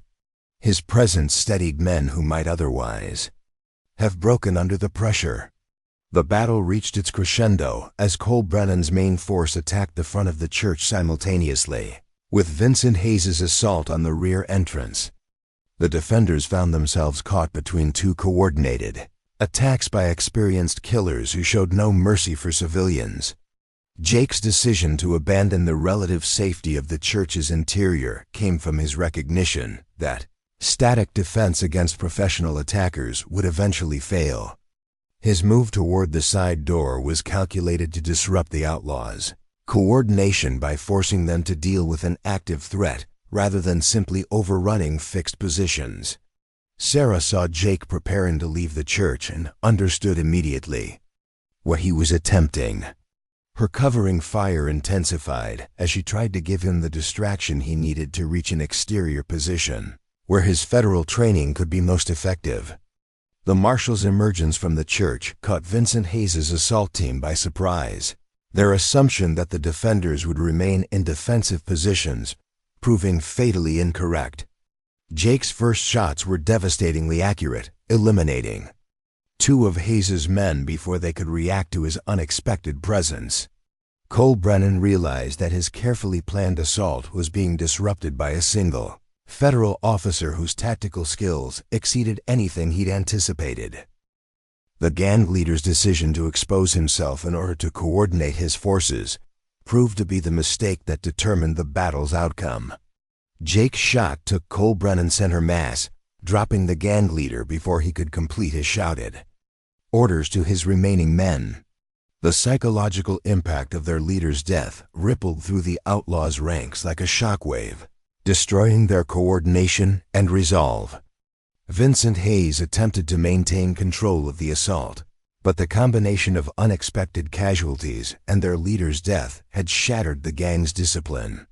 Professional killers were accustomed to working for leaders who seemed invincible, and Cole's death made them suddenly aware of their own mortality. Marcus Thompson's nerve broke first, the scarred outlaw abandoning his position and running for his horse as the coordinated attack collapsed into individual survival attempts. His flight triggered a general retreat that turned the organized assault into a rout. Danny Pierce's youth and inexperience made him the last to understand that the battle was lost. His continued firing drawing concentrated return fire from defenders who no longer faced overwhelming odds. Pete Carson's rifle spoke once more, and the young outlaw's criminal career ended in the dust of Copper Ridge's main street. Eddie Dalton's desire for revenge kept him fighting even as his companions fled, his grief-fueled determination making him immune to tactical realities. His final charge toward the church was an act of suicidal courage that Jake ended with professional precision and genuine regret. The sudden silence that followed the battle's end seemed unnatural after the sustained violence, broken only by the groans of wounded men and the sound of departing hoofbeats as the surviving outlaws fled into the growing dusk. Sarah descended from the bell tower with her rifle still ready, her eyes scanning for threats while her mind processed the reality that she'd survived the confrontation she'd been dreading for 3 months. The evidence that had cost Miguel his life was still hidden and still valuable, but now she had allies who could help her see justice done. Elena emerged from the church with wonder at her own survival, her legal training already working through the implications of what had just occurred. The territorial conspiracy that had seemed so powerful and untouchable had just suffered a devastating blow through the courage of ordinary people who refused to be intimidated. Jake moved methodically through the battlefield, checking on wounded outlaws and securing weapons while his marshal's mind cataloged evidence and prepared for the legal proceedings that would follow. The quiet years in Copper Ridge were definitively over, but the man who'd learned to find peace in routine work had also remembered why he'd become a lawman. Tom Rodriguez surveyed the aftermath with the grim satisfaction of a man who'd seen his community tested and not found wanting. The people of Copper Ridge had faced professional killers and prevailed through courage, determination, and the kind of mutual support that made civilization possible in dangerous places. Doc Walsh emerged from the church basement to tend the wounded, his medical skills now focused on preserving life rather than preparing for death. His steady hands and calm demeanor provided comfort to injured men who were learning the difference between surviving violence and recovering from it. Pete Carson cleaned his rifle with the methodical care of a soldier who'd seen too many battles, his satisfaction tempered by knowledge of the price that victory always demanded. The young men of Copper Ridge had proven themselves under fire, but they'd also learned truths about violence that would stay with them forever. Beth Harrison began the practical work of cleaning up after the battle, her organizational skills already focused on helping the community heal from the trauma while celebrating their survival. The Brass Lantern would serve as gathering place for stories and remembrance, helping people process what they'd experienced together. As evening settled over Copper Ridge, Jake found himself standing beside Sarah Martinez near the spot where her house had burned just 2 days earlier. The metal box containing Miguel's evidence remained buried in its hiding place, but now it would reach the federal prosecutors who could use it to dismantle the conspiracy that had caused so much death and suffering. Sarah's gratitude extended beyond simple thanks for her rescue, encompassing recognition that Jake had given her something more valuable than safety, the chance to see her husband's work completed and his killers brought to justice.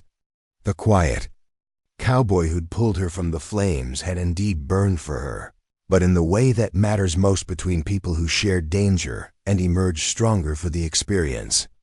Elena's legal expertise would prove crucial in the federal investigation that would follow, her testimony and the preserved evidence combining to build cases against territorial officials and railroad executives who'd thought themselves beyond the reach of justice. The conspiracy that had seemed so powerful would crumble under the weight of truth and determination. Jake's decision to reclaim his marshal's badge represented more than personal transformation. It symbolized the triumph of law over lawlessness, and the power of ordinary people to resist corruption when they stood together. His quiet years in Copper Ridge had taught him that peace was worth fighting for, and that some battles chose their fighters rather than the reverse. The town's survival would become legend throughout the territory, A story of how courage and determination could prevail against overwhelming odds when people refused to surrender their principles to fear. Copper Ridge would grow and prosper, but it would never forget the day when its citizens discovered what they were capable of when tested. As the first stars appeared in the darkening sky, Jake and Sarah walked toward the church where the community was gathering to tend their wounded and count their blessings. Behind them, the evidence that would bring down a conspiracy lay safely hidden, waiting for the federal marshals who would arrive to collect it and see justice done at last. The flames that had brought them together had indeed changed everything, burning away the pretenses and careful anonymity that had defined their separate lives in Copper Ridge. In their place had emerged something stronger and more enduring. A partnership forged in fire and tempered by shared danger. A love that would burn eternal because it was built on foundations of trust, courage, and mutual respect. The quiet cowboy had saved more than a woman's life when he charged into that burning house. He'd saved his own soul, rediscovering the man he was meant to be through the act of risking everything for someone else's survival.